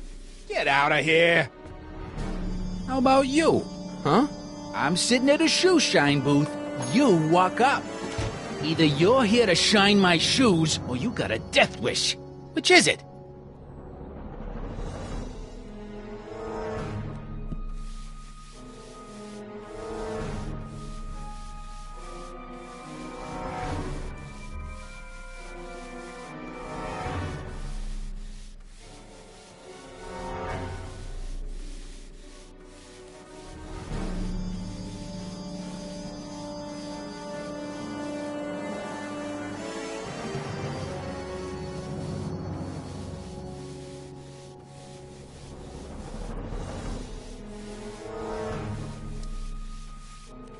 I guess you won't talk about your business. Why not? I got nothing to hide. I recently acquired controlling interest in the Sisters of Mercy soup kitchen. Isn't a soup kitchen an odd line of business for a guy like you? I like soup. Plus, I got a heart as big as all outdoors. Buff a little harder. I want to see myself in the toes.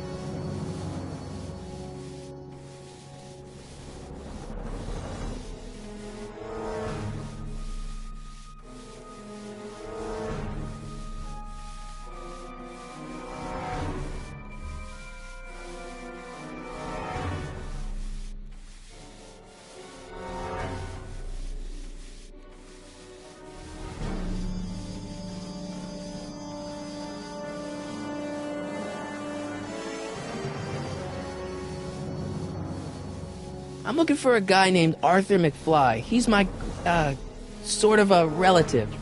Well, he's my employee, and he's very busy today.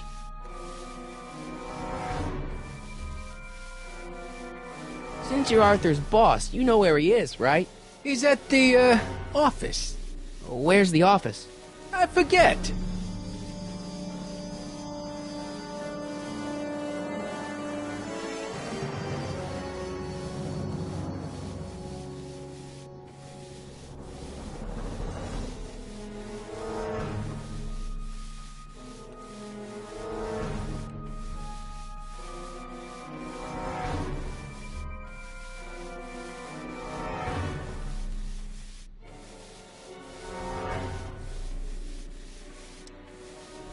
So when do you think Arthur will be leaving the office?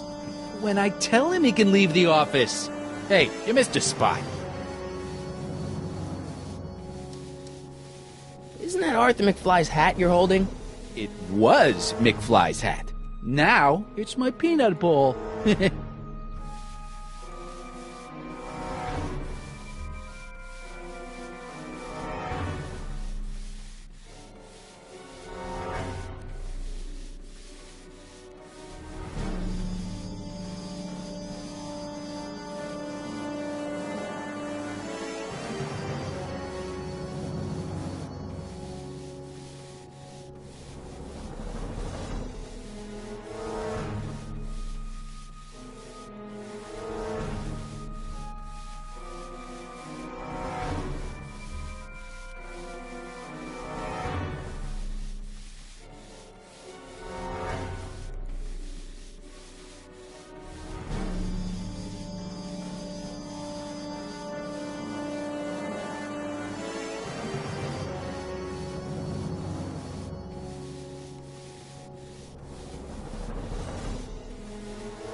I have some peanuts?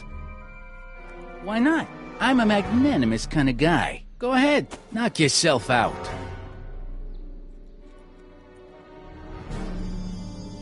Don't mind if I do. All right, break time's over. Back to work.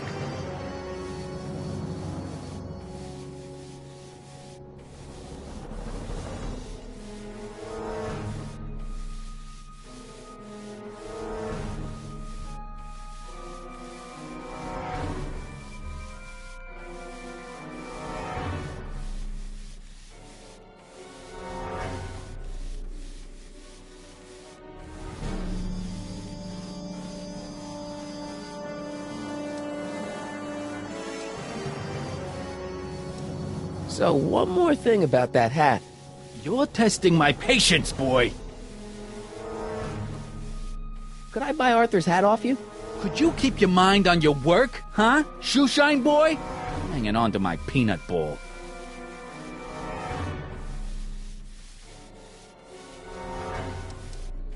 Never mind.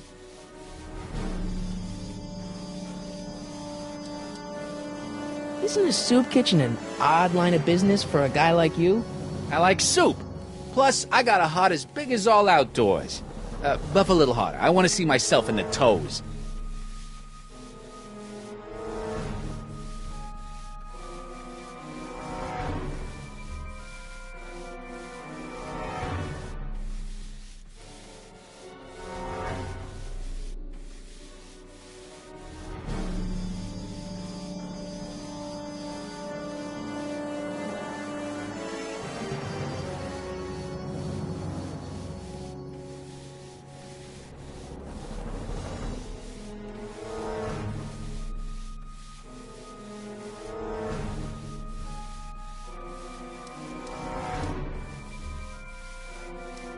About Arthur McFly. Yeah?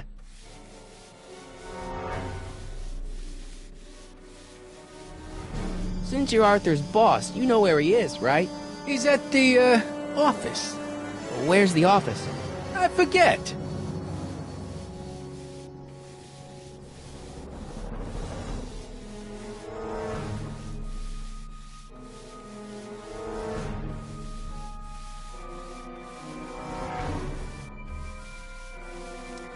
So, when do you think Arthur will be leaving the office? When I tell him he can leave the office. Hey, you missed a spot. So, one more thing about that hat. You're testing my patience, boy.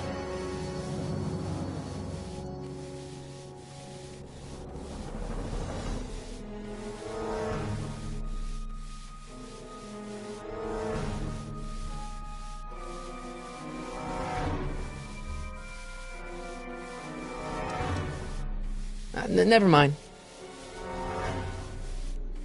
How's that? Shiny enough? Yeah, that'll do. Stay nearby, though. I scuff easy. Wait a minute. Didn't I see you at the jailhouse, John, with that Carl Sagan rat? I hope you weren't planning on trying to spring him, because I got other plans.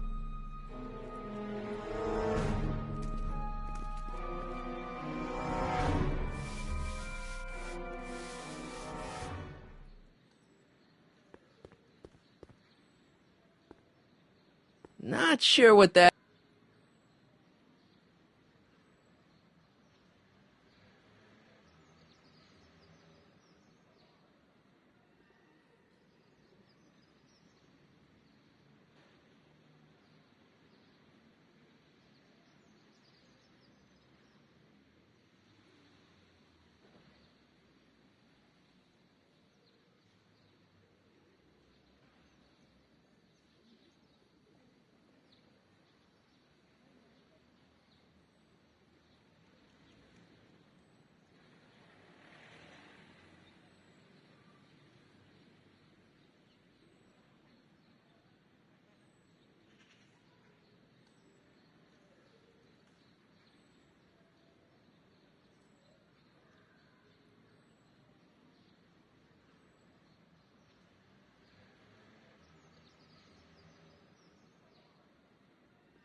And keep an eye on Trixie.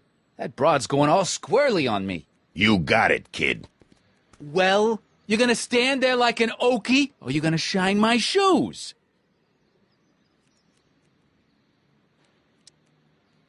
My mistake. Yeah, you're a mistake, all right, meathead.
Not sure what that...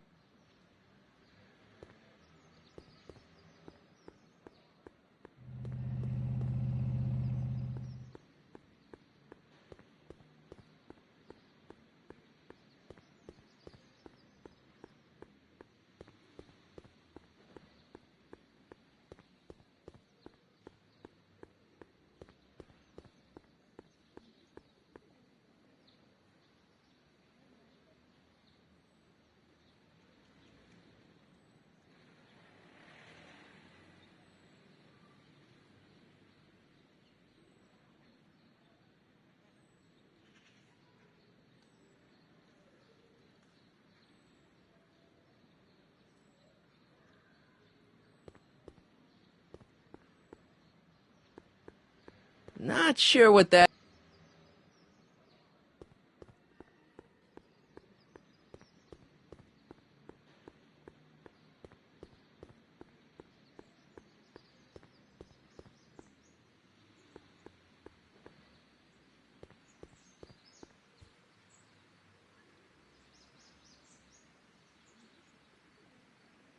I don't want to record them right now.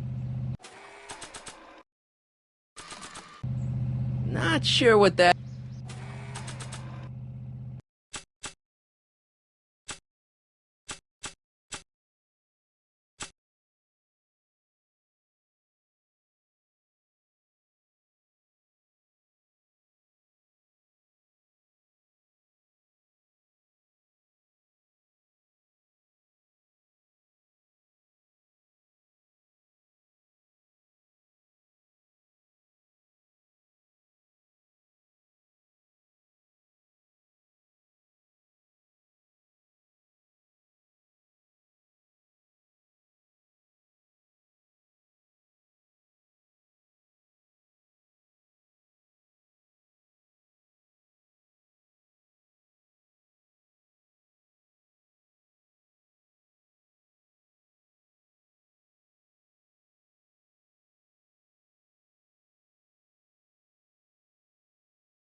Hey, Miss Strickland. Oh, hello, Mr. Corleone. Try not to draw any undue attention my way. I'm on the trail of a hot new scoop, as we in the newspaper business say.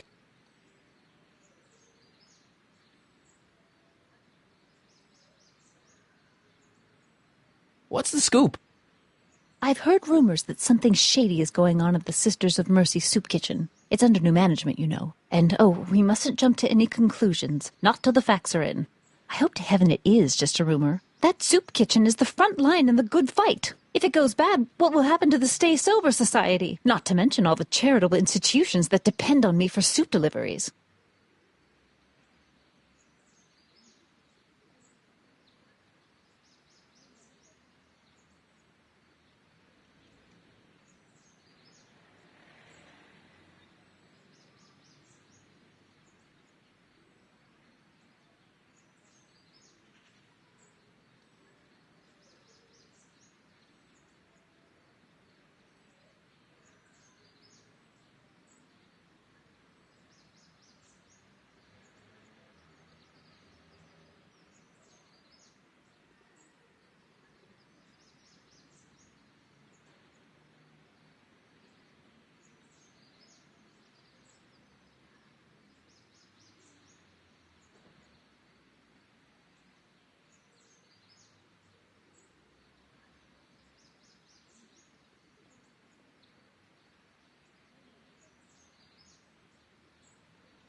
Did you finish the story you interviewed me for?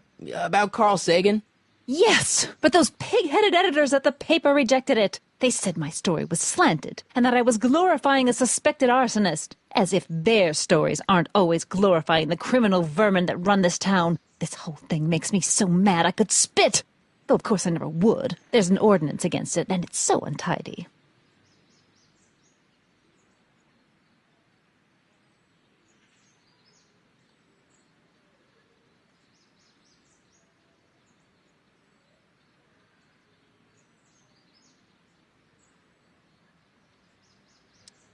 What's the Stay Sober Society?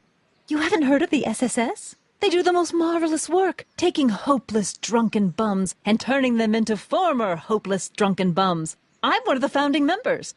And not to say that I was ever, well, you know. Anyway, we've always met in the cellar of the Sisters of Mercy soup kitchen, but for some reason the new managers don't want us down there, so we're stuck. We've got nowhere to meet.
I know a place where the Stay Sober Society can meet.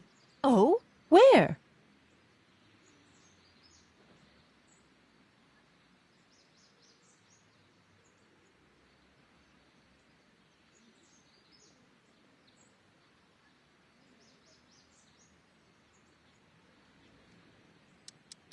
The Brown residence. You mean Judge Brown's place? Yeah, I happen to be good friends with his son Emmett, and he's told me the judge would love to lend his place out for, good causes like yours. Really?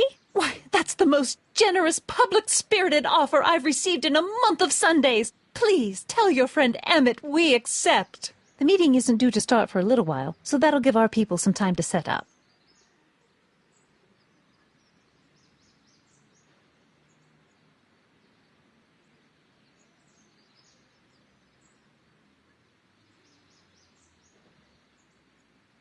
You make hot soup deliveries? It's one of my many small contributions to the good cause. Healthy bodies, healthy souls, or so one hopes. I pick up barrels of hot soup at the kitchen, and I deliver them hither and thither. Hill Valley Orphanage, the St. Francis Xavier Ranch for Unwanted Children, Foggy Mountain Home for the Incurably Insane, Shady Acres Rest Home. Oh, I can barely keep track of them all. It's a very big job.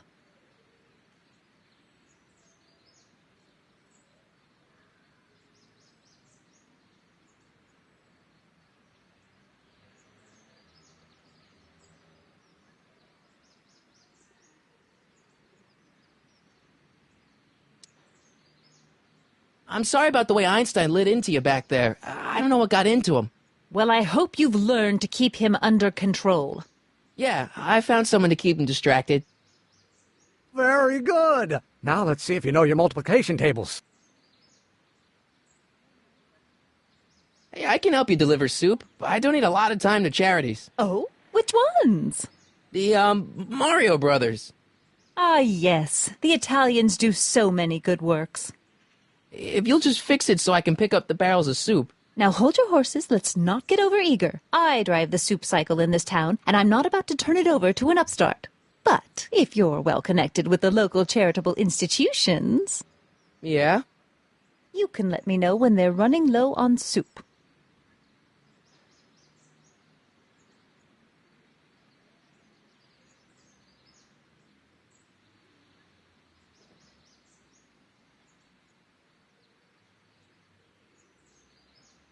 As a matter of fact, I do know a local charity that's running low on soup. Oh? Who?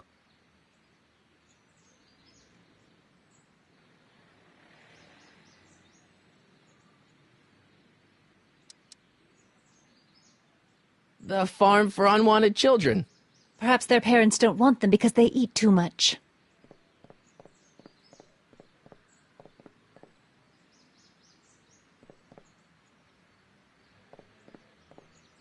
All right, Edna, just think of all those poor unfortunates and hold your nose. Mr. Donnelly!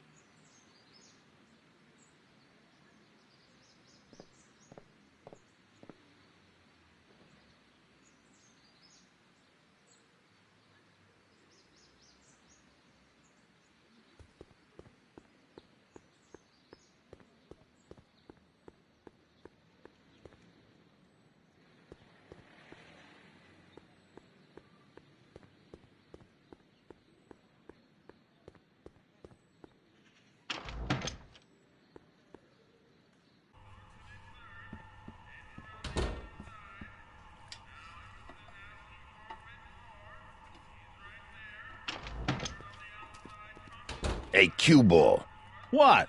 The truck just arrived with a fresh shipment of, soup. Soup? Well, this is the regular soup, and this is the special soup. Right. Special.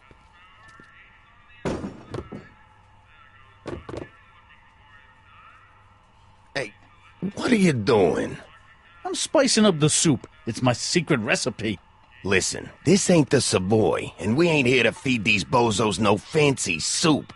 The boss has got a business to rebuild, so knock off the goofing and mind your post. All right. Just try the soup. Well? I can see why you want to keep this a secret.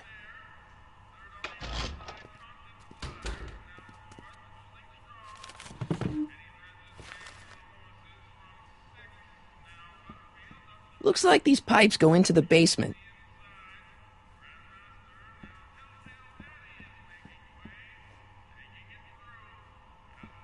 What about those barrels? What about them? What kind of soup is that? It's not it's special soup. What's special about it? It's made for grown-ups, kid. A soup for grown-ups? That's right, kid. Be nosy. See where it gets you.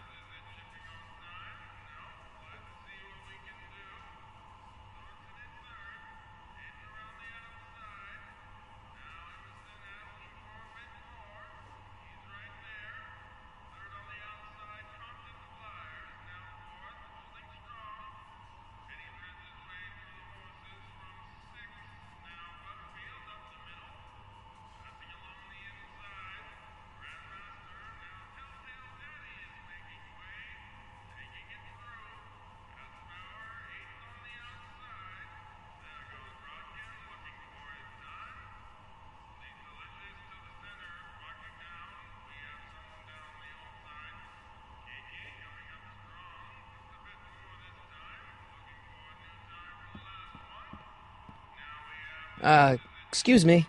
Yeah? Could I have a bowl of soup? We're a soup kitchen. What do you think?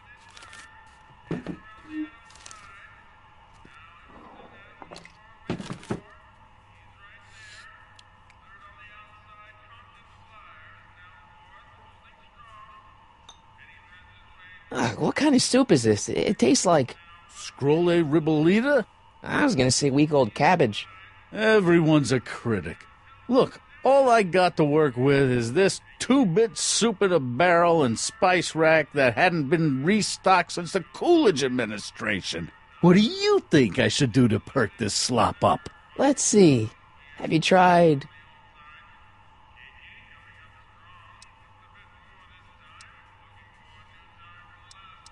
salt? Salt?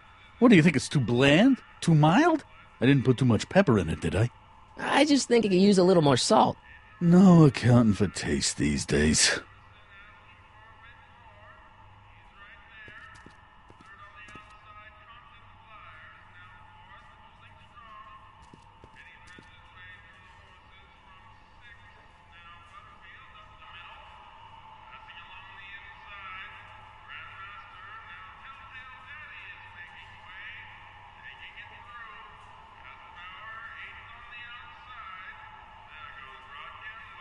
Nice rack. Yeah, we got all kinds of culinary enhancements back there. Nice rack. Yeah, we got all kinds of culinary enhancements back there.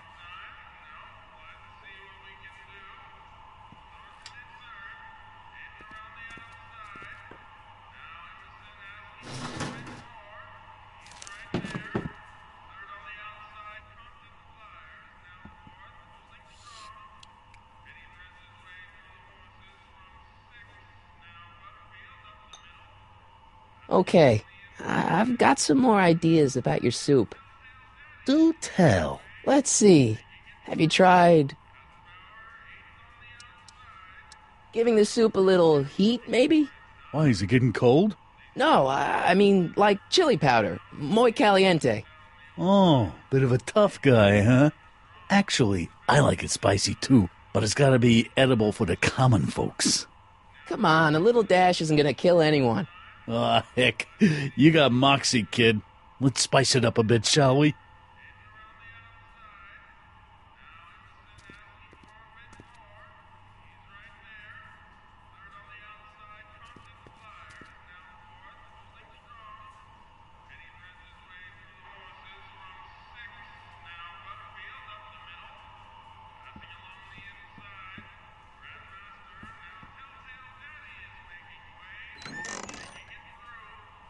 The kitchen's for management only, rummy. Whoa!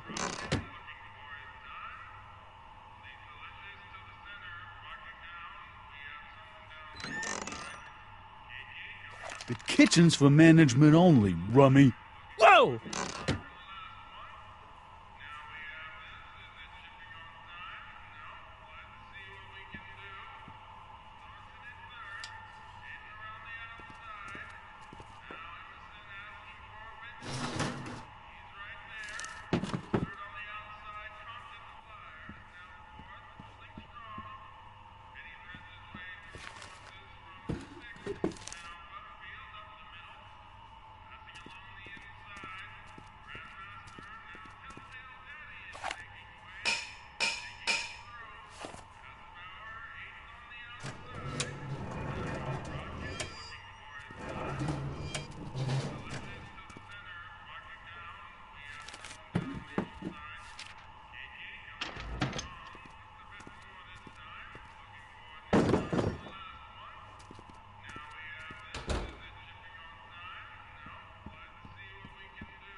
Lazy hands make a man poor, but diligent hands bring wealth. Maybe that's my problem. Lazy hands. Huddle up, Emmett. Huddle? Just listen up for a second.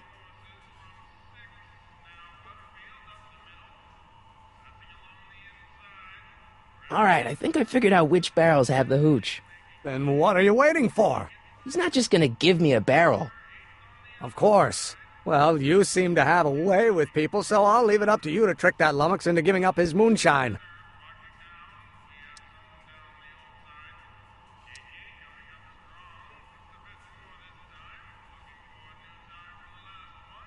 Obviously, this kitchen isn't the speakeasy. Indeed. This must be some sort of front meant to cleverly and legally obfuscate the existence of a hidden establishment of ill repute. Perhaps in the basement. Right, that might explain the elevator. Emmett, I can't get into the door over there. Those tables are jamming it shut. The door? So your plan is to just waltz in there and take a barrel of alcohol? No, of course not. That would be stupid, right? I'll say. Still, I'd like to get that door open. I can't do anything from out here. Well, it's a simple matter of physics. A lever, some sort of stop. Let me see what I can come up with.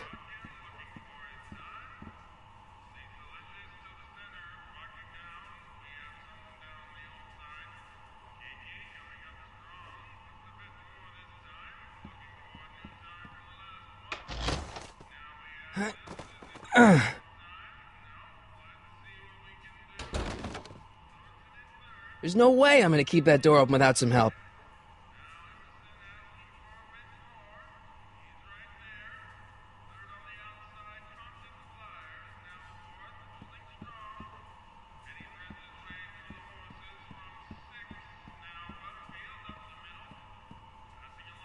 Eureka! Can I have a barrel of that soup? A barrel of soup? Absolutely not, kid. Even in times like these, I can tell you ain't that hungry.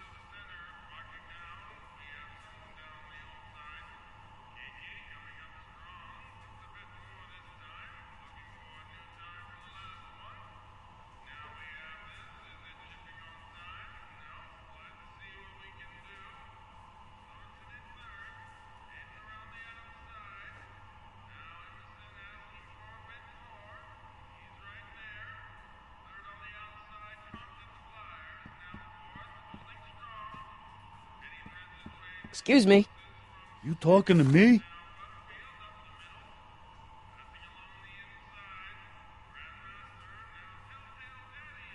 So this place used to be a soup kitchen. What do you mean used to be?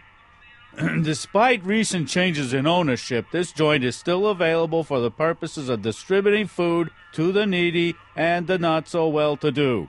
And no other purposes whatsoever. Right.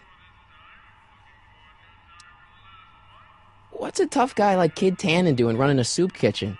Mr. Tannen purchased the soup kitchen from the Sisters of Mercy in an effort to repair his reputation as a respectable community figure after his fine name was besmirched by the malignant and malicious the actions of the misguided vandals that done burned down his place of business. His speakeasy. I cannot confirm nor deny any claims of so-called illegal bootlegging at the... Just eat your damn soup, pipsqueak.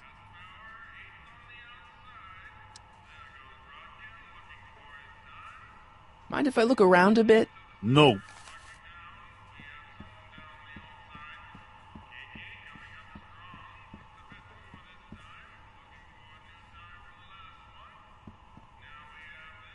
I hope Doc Jr.'s thingamabob holds out.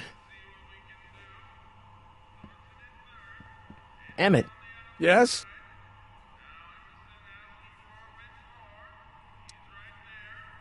Oh, that's interesting. Just a little mechanical ingenuity. In the end, the door is open. Yeah, good job.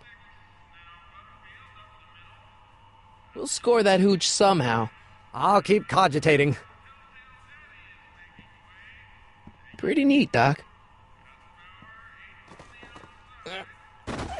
Nope.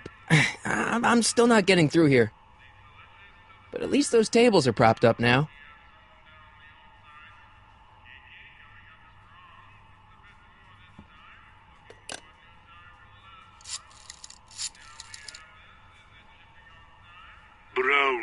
residents?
I hope Doc Jr.'s thingamabob holds out.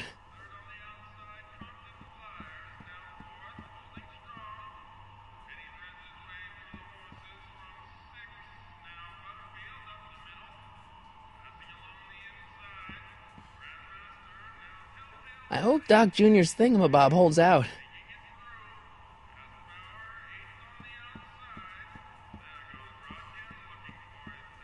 Pretty neat, Doc. Nope. I'm still not getting through here. But at least those tables are propped up now.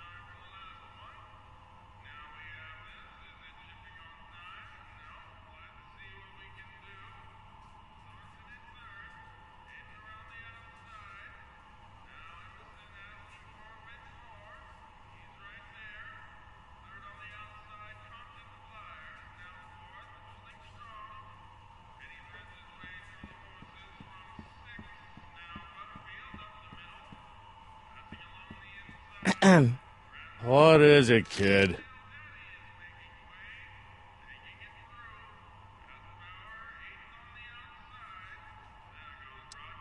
Why's the soup in a barrel?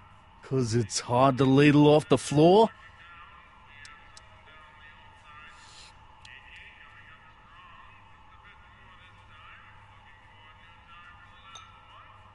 I still think the soup needs more flavor.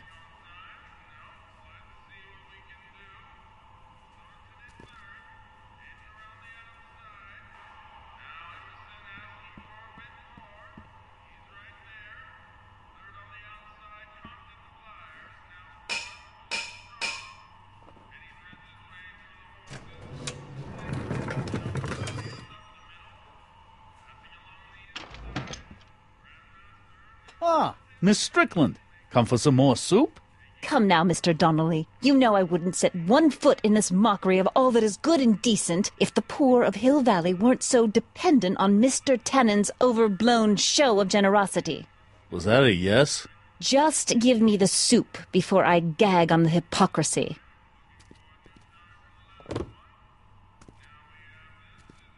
I'll tell the boss you said hello. I'll just bet you will. Edna picked up the barrel of hooch. Now all I have to do is to get it from her somehow.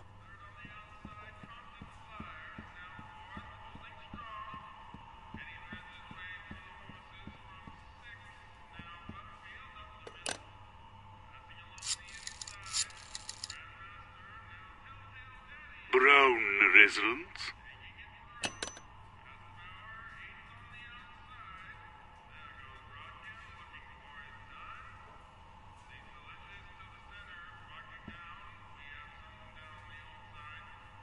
Emmett.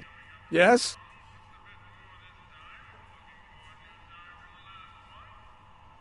Obviously, this kitchen isn't the speakeasy.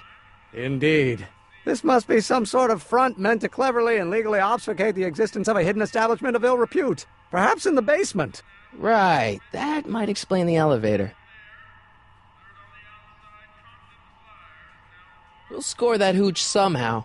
I'll keep cogitating.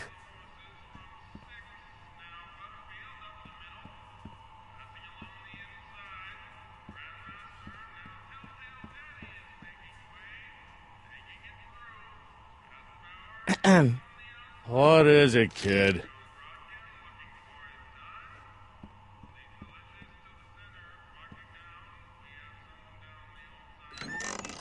Hey, where do you think you're going?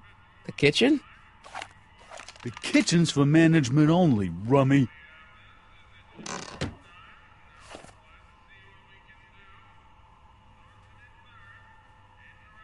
Nice rack. Yeah, we got all kinds of culinary enhancements back there. It's kind of blocked off there, isn't it? Yeah, but what can you do?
I hope Doc Jr.'s thingamabob holds out.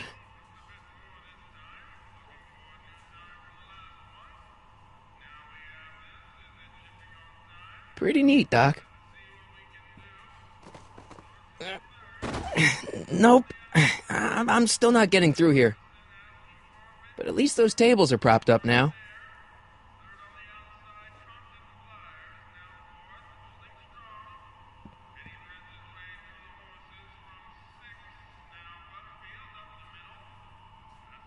Like a thorn bush in a drunkard's hand is a proverb in the mouth of a fool. Heavy.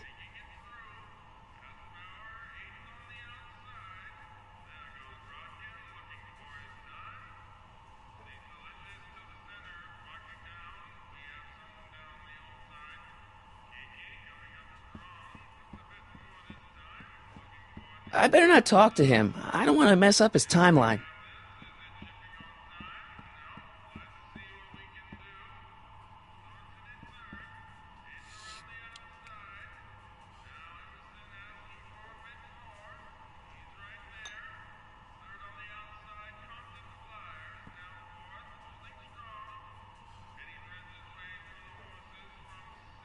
Why can't I have any of that soup from the rack? 'Cause it ain't the soup du jour.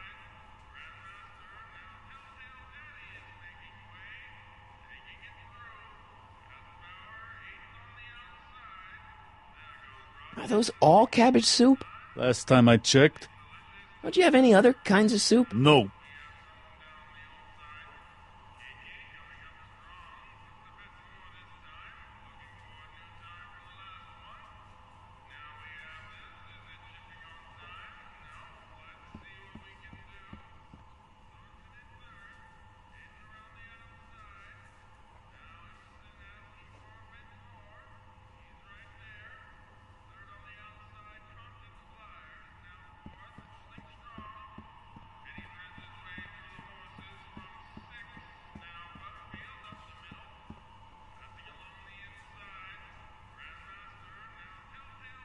I hope Doc Jr.'s thingamabob holds out.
Hey, Miss Strickland.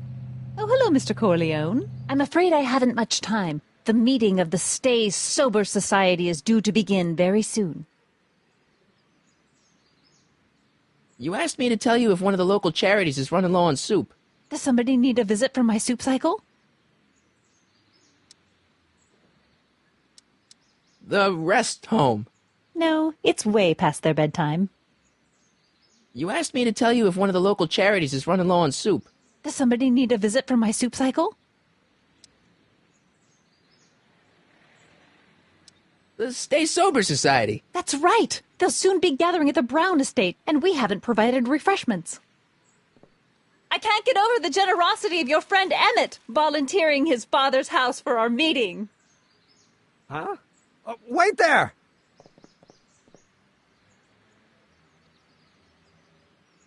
Michael! What in the name of Thomas Alva Edison do you think you're doing?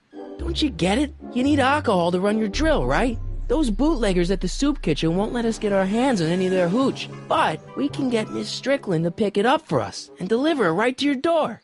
No, out of the question. Why? I can't just let strangers invade my parents' house. What do we know about these people? They're really polite. We don't know that. They're sober. It says so right in the name. Well, okay, but Pop needs his peace and quiet at the end of the day. This meeting is sure to be too noisy for him.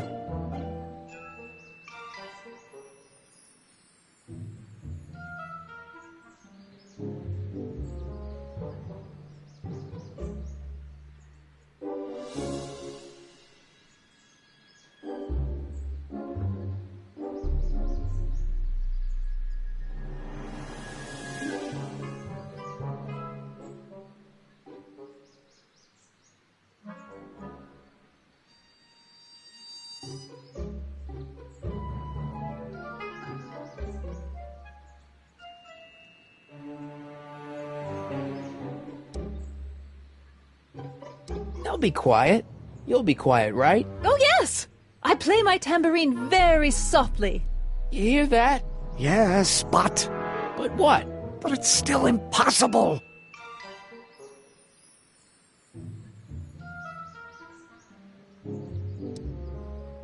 But I promised Miss Strickland. It means so much to her. The answer is still no. But think of the Stay Sober Society. What'll happen to them? They can all fall off the wagon for all I care.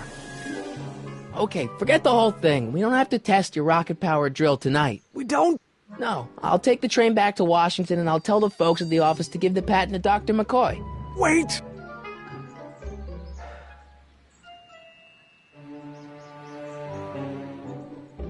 You will instruct the members of the society to wipe their feet before they come inside. Then you are Emmett Brown. I thought as much. You have such a righteous face. Edna Strickland, I don't know how to thank you for your generosity. Pleased to meet you. The feeling is mutual. I've got a bad feeling about this. You worry too much, Emmett. Now all we gotta do is serve that subpoena, and we're off to build your rocket drill. And get my patent. Yeah, your, patent.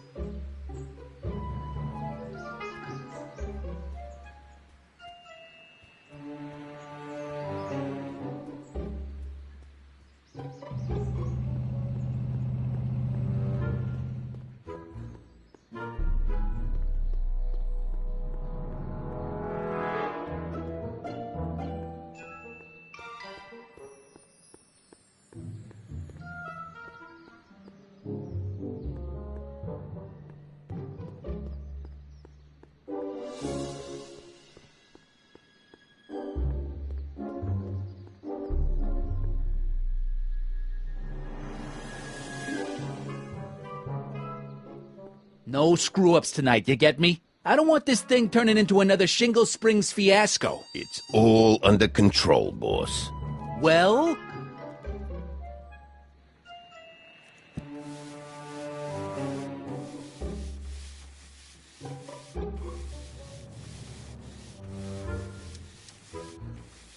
How come you won't let the Stay Sober Society hold their meeting in the cellar of your soup kitchen? We got other plans for that cellar, and it don't necessarily involve staying sober.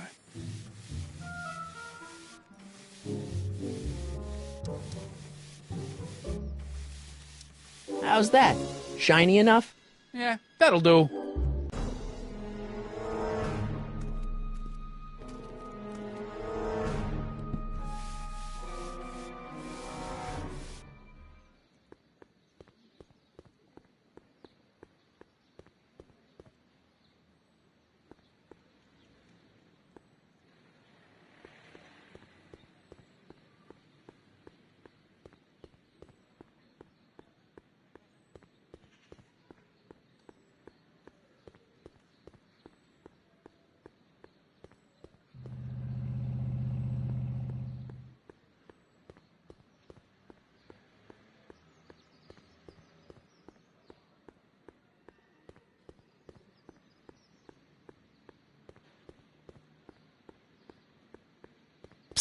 Doc!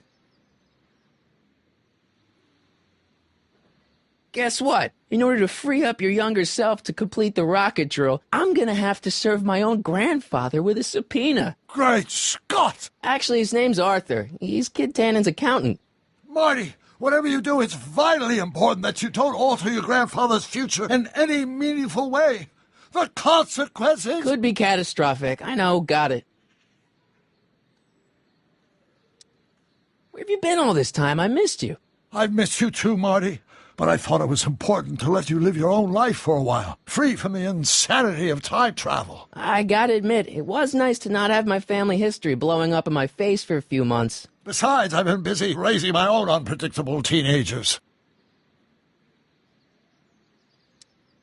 So how are Clara and the kids? They're fine, fine. Right now we're trying to decide where to send Jules and Vern to college. Clara prefers the 2020s, but I'm partial to the 1960s. We're planning on visiting you and Jennifer in 2011 soon. Me and Jennifer? In 2011? Oh, forget I said anything.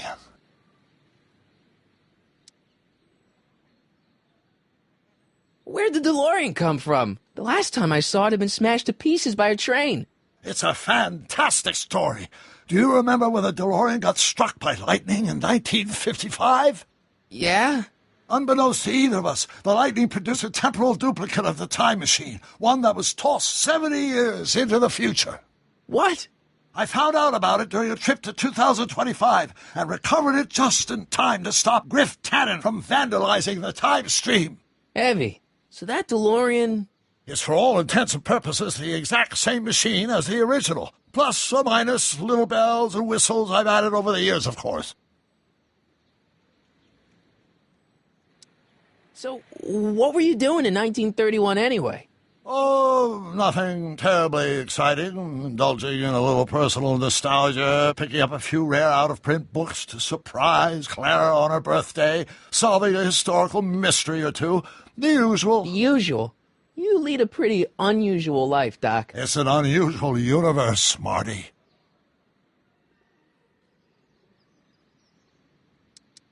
How'd you wind up in jail in 1931 anyway? During my trip to the past, I decided to look into one of Hill Valley's unsolved mysteries. The fire at the speakeasy. Exactly. I thought I was safely hidden across the street. But when the fire started, there was a tremendous explosion, and I was knocked unconscious by a stray brick. When I woke up, I was here in jail, charged with arson. That's horrible. I know. Worse yet, I still don't know who started the fire.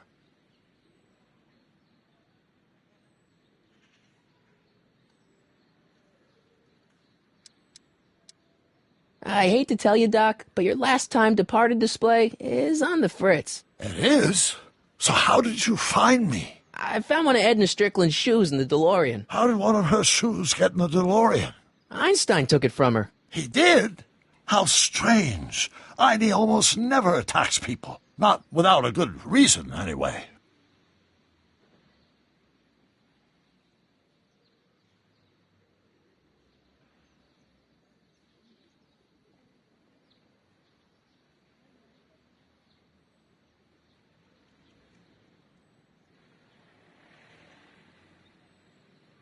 Hang in there, Doc. Not the best choice of words, Marty.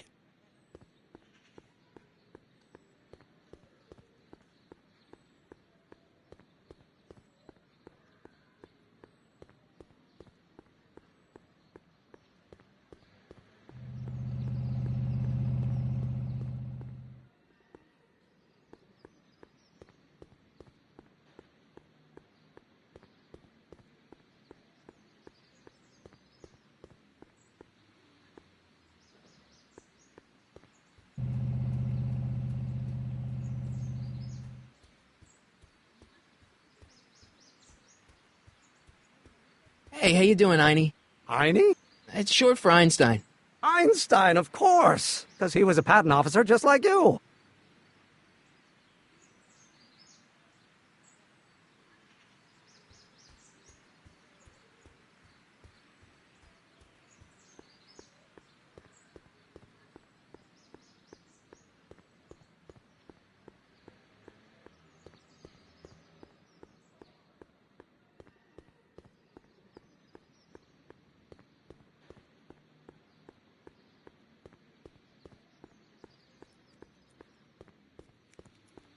Tell Ma she'll get her cut next week. Jeez. Will do, kid.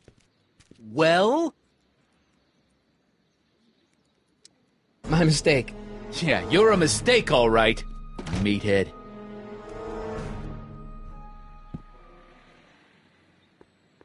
Spread the word to everyone. No one burns down Kid Tannen's property. Everyone it is, boss. Well?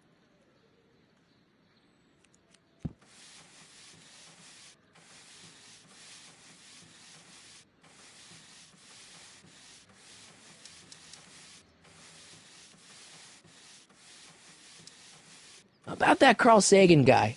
I'm sure he wasn't the one who burned down your speakeasy, social club. You're touching a sensitive nerve, shoeshine boy. A little more rubbing, a little less talking.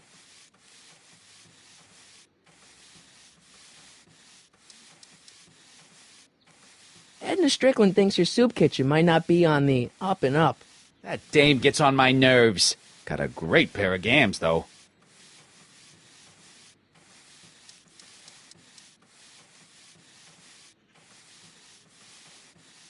So, one more thing about that hat. You're testing my patience, boy.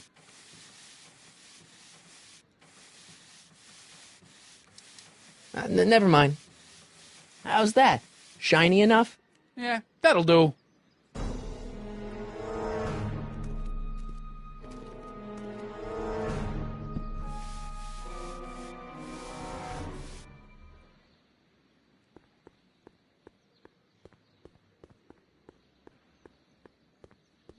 Gale, Zemeckis, and Fine. Attorneys at law. No solicitors.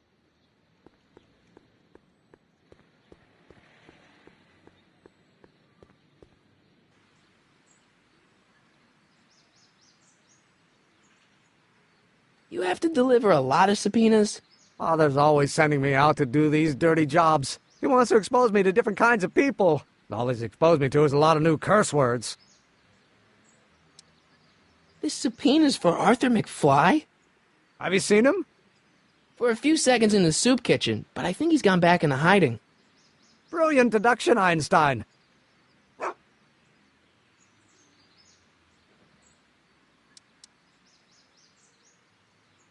about Kid Tannen? What do we know about him? He's loud, he's obnoxious, he's not very bright, and he doesn't like anybody getting in his way.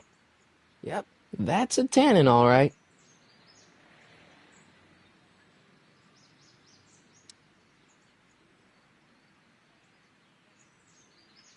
What do you know about Arthur McFly? Certified accountant, graduated Hill Valley 5 classes ahead of me. Seems like a nice fellow, actually. How did he get mixed up with a guy like Kid Tannen? Who knows? Sometimes people find themselves stuck in situations they can't get out of.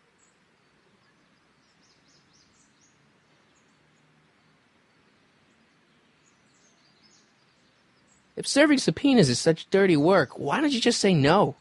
Look, what's the worst thing that can happen to me on this job? You could get shot. Yeah, well, believe me, that's nothing compared to what I'll get if I mouth off to my pop. Some of us down at the patent office are wondering, what made you think of a rocket-powered drill? Ah, that'd be Journey to the Center of the Earth by Jules Verne. It was a revelation. Yeah, that's kind of what we figured. Any idea where we could find Artie? Not a jot. If only we had a way of tracking him. Have you read The Time Machine? H.G. Wells? Not yet, but it's on my list. We'll get that subpoena delivered, or my name isn't... Michael Corleone! Yeah.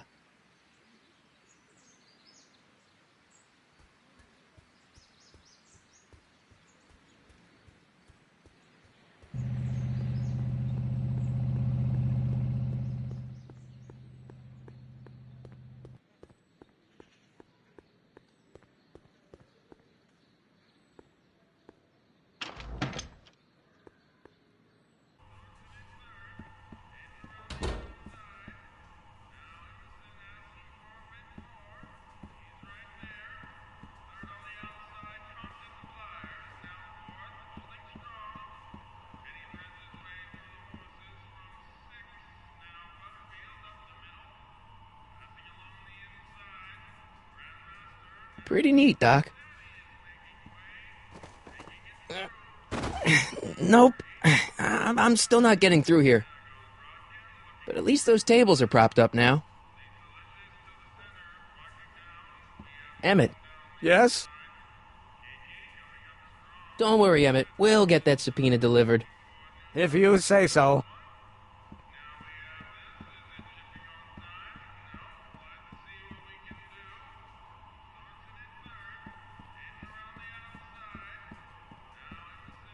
Pretty neat, Doc.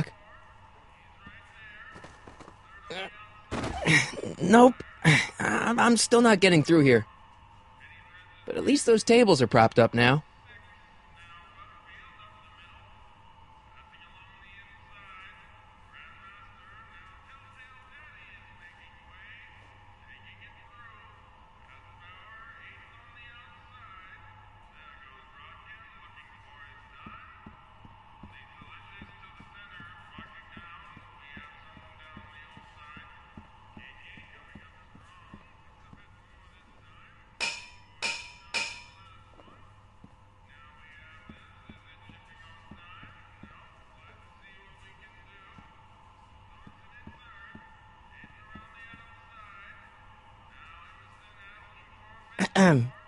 What is it, kid?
I don't care how much it costs. I want the new place to be classy with a capital K. Got me? Whatever you say, boss.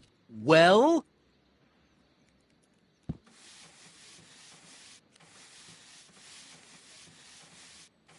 About Arthur McFly. Yeah? Since you're Arthur's boss, you know where he is, right? He's at the, office. Where's the office? I forget. So when do you think Arthur will be leaving the office? When I tell him he can leave the office. Hey, you missed a spot.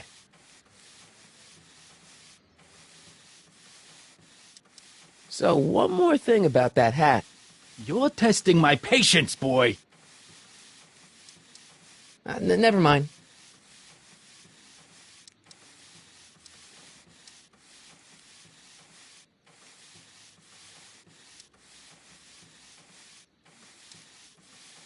Isn't a soup kitchen an odd line of business for a guy like you? I like soup. Plus, I got a heart as big as all outdoors. Buff a little harder. I want to see myself in the toes. How's that? Shiny enough? Yeah, that'll do.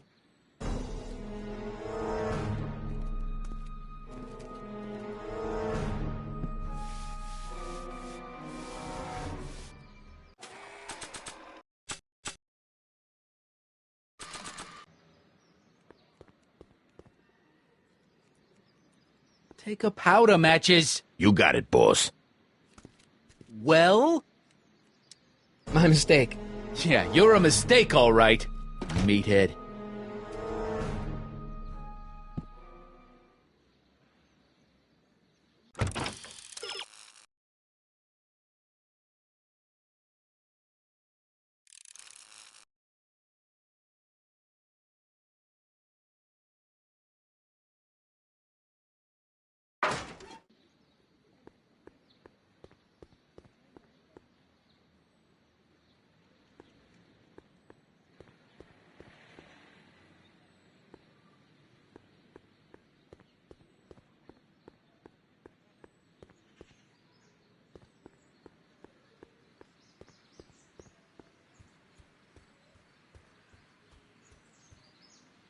I probably should avoid blowing Emmett's mind any more than absolutely necessary.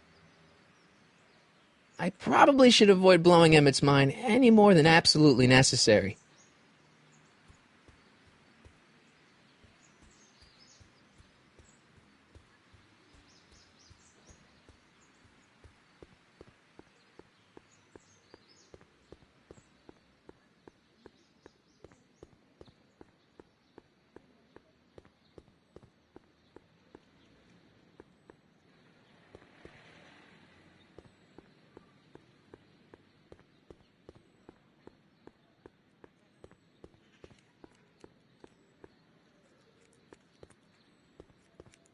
Take a powder, Matches. You got it, boss.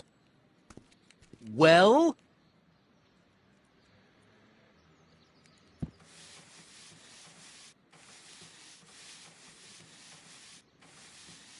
How's that? Shiny enough? Yeah, that'll do.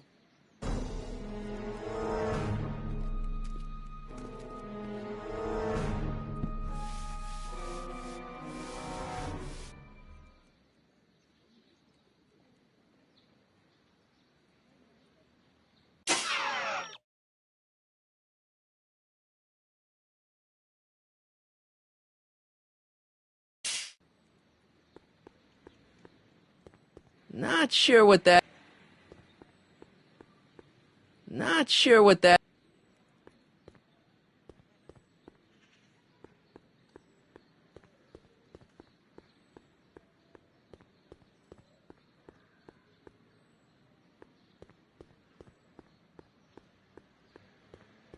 Not sure what that...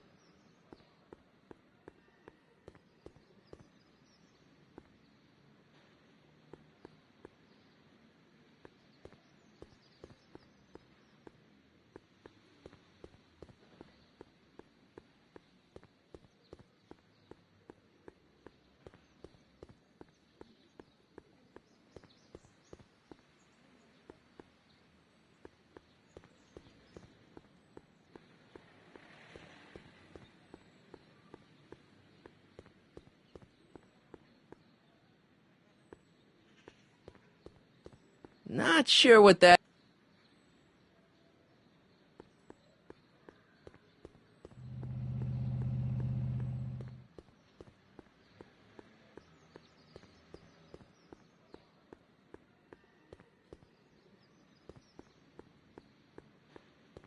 Not sure what that... Not sure what that...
Take a powder, Matches. You got it, boss.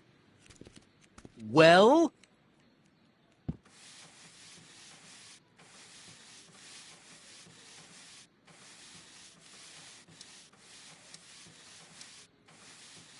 How come you won't let the Stay Sober Society hold their meeting in the cellar of your soup kitchen?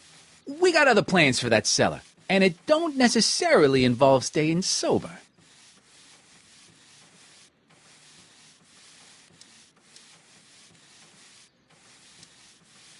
How's that? Shiny enough? Yeah, that'll do.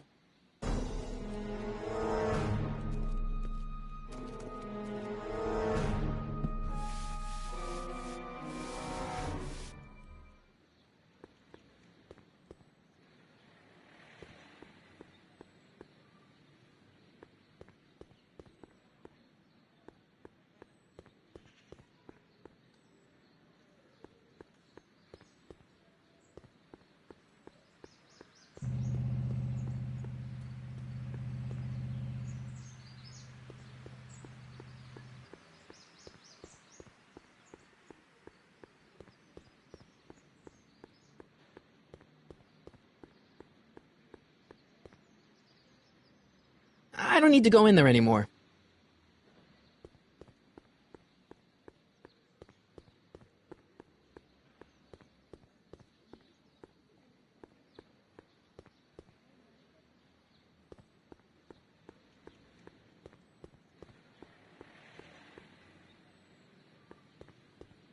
I'm not so sure I want to stay in a place that welcomes transients.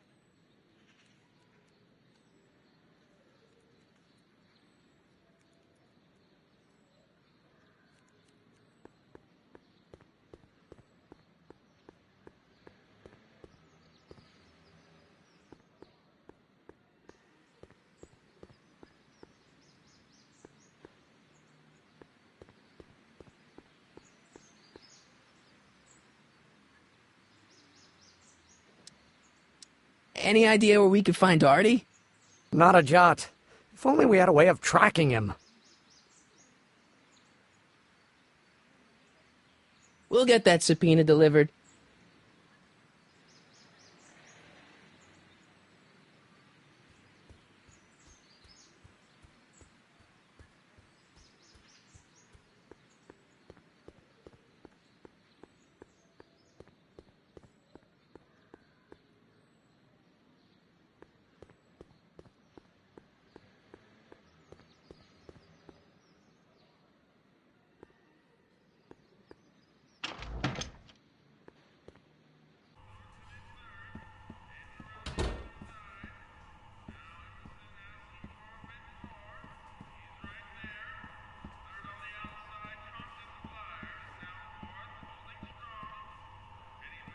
I hope Doc Jr.'s thingamabob holds out. Pretty neat, Doc. Nope. I'm still not getting through here. But at least those tables are propped up now.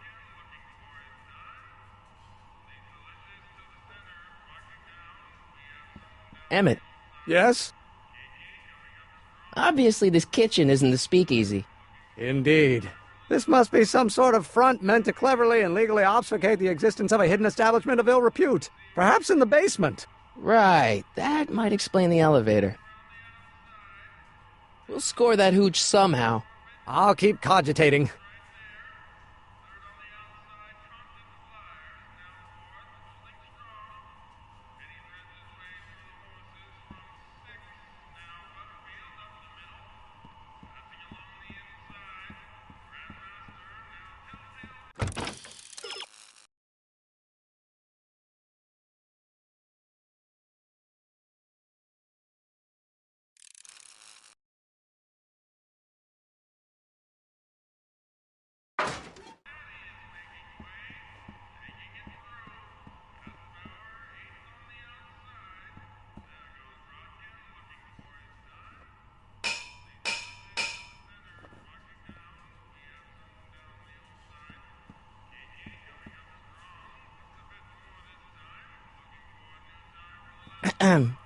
What is it, kid?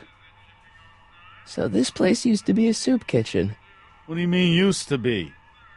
Despite recent changes in ownership, this joint is still available for the purposes of distributing food to the needy and the not-so-well-to-do. And no other purposes whatsoever. Right.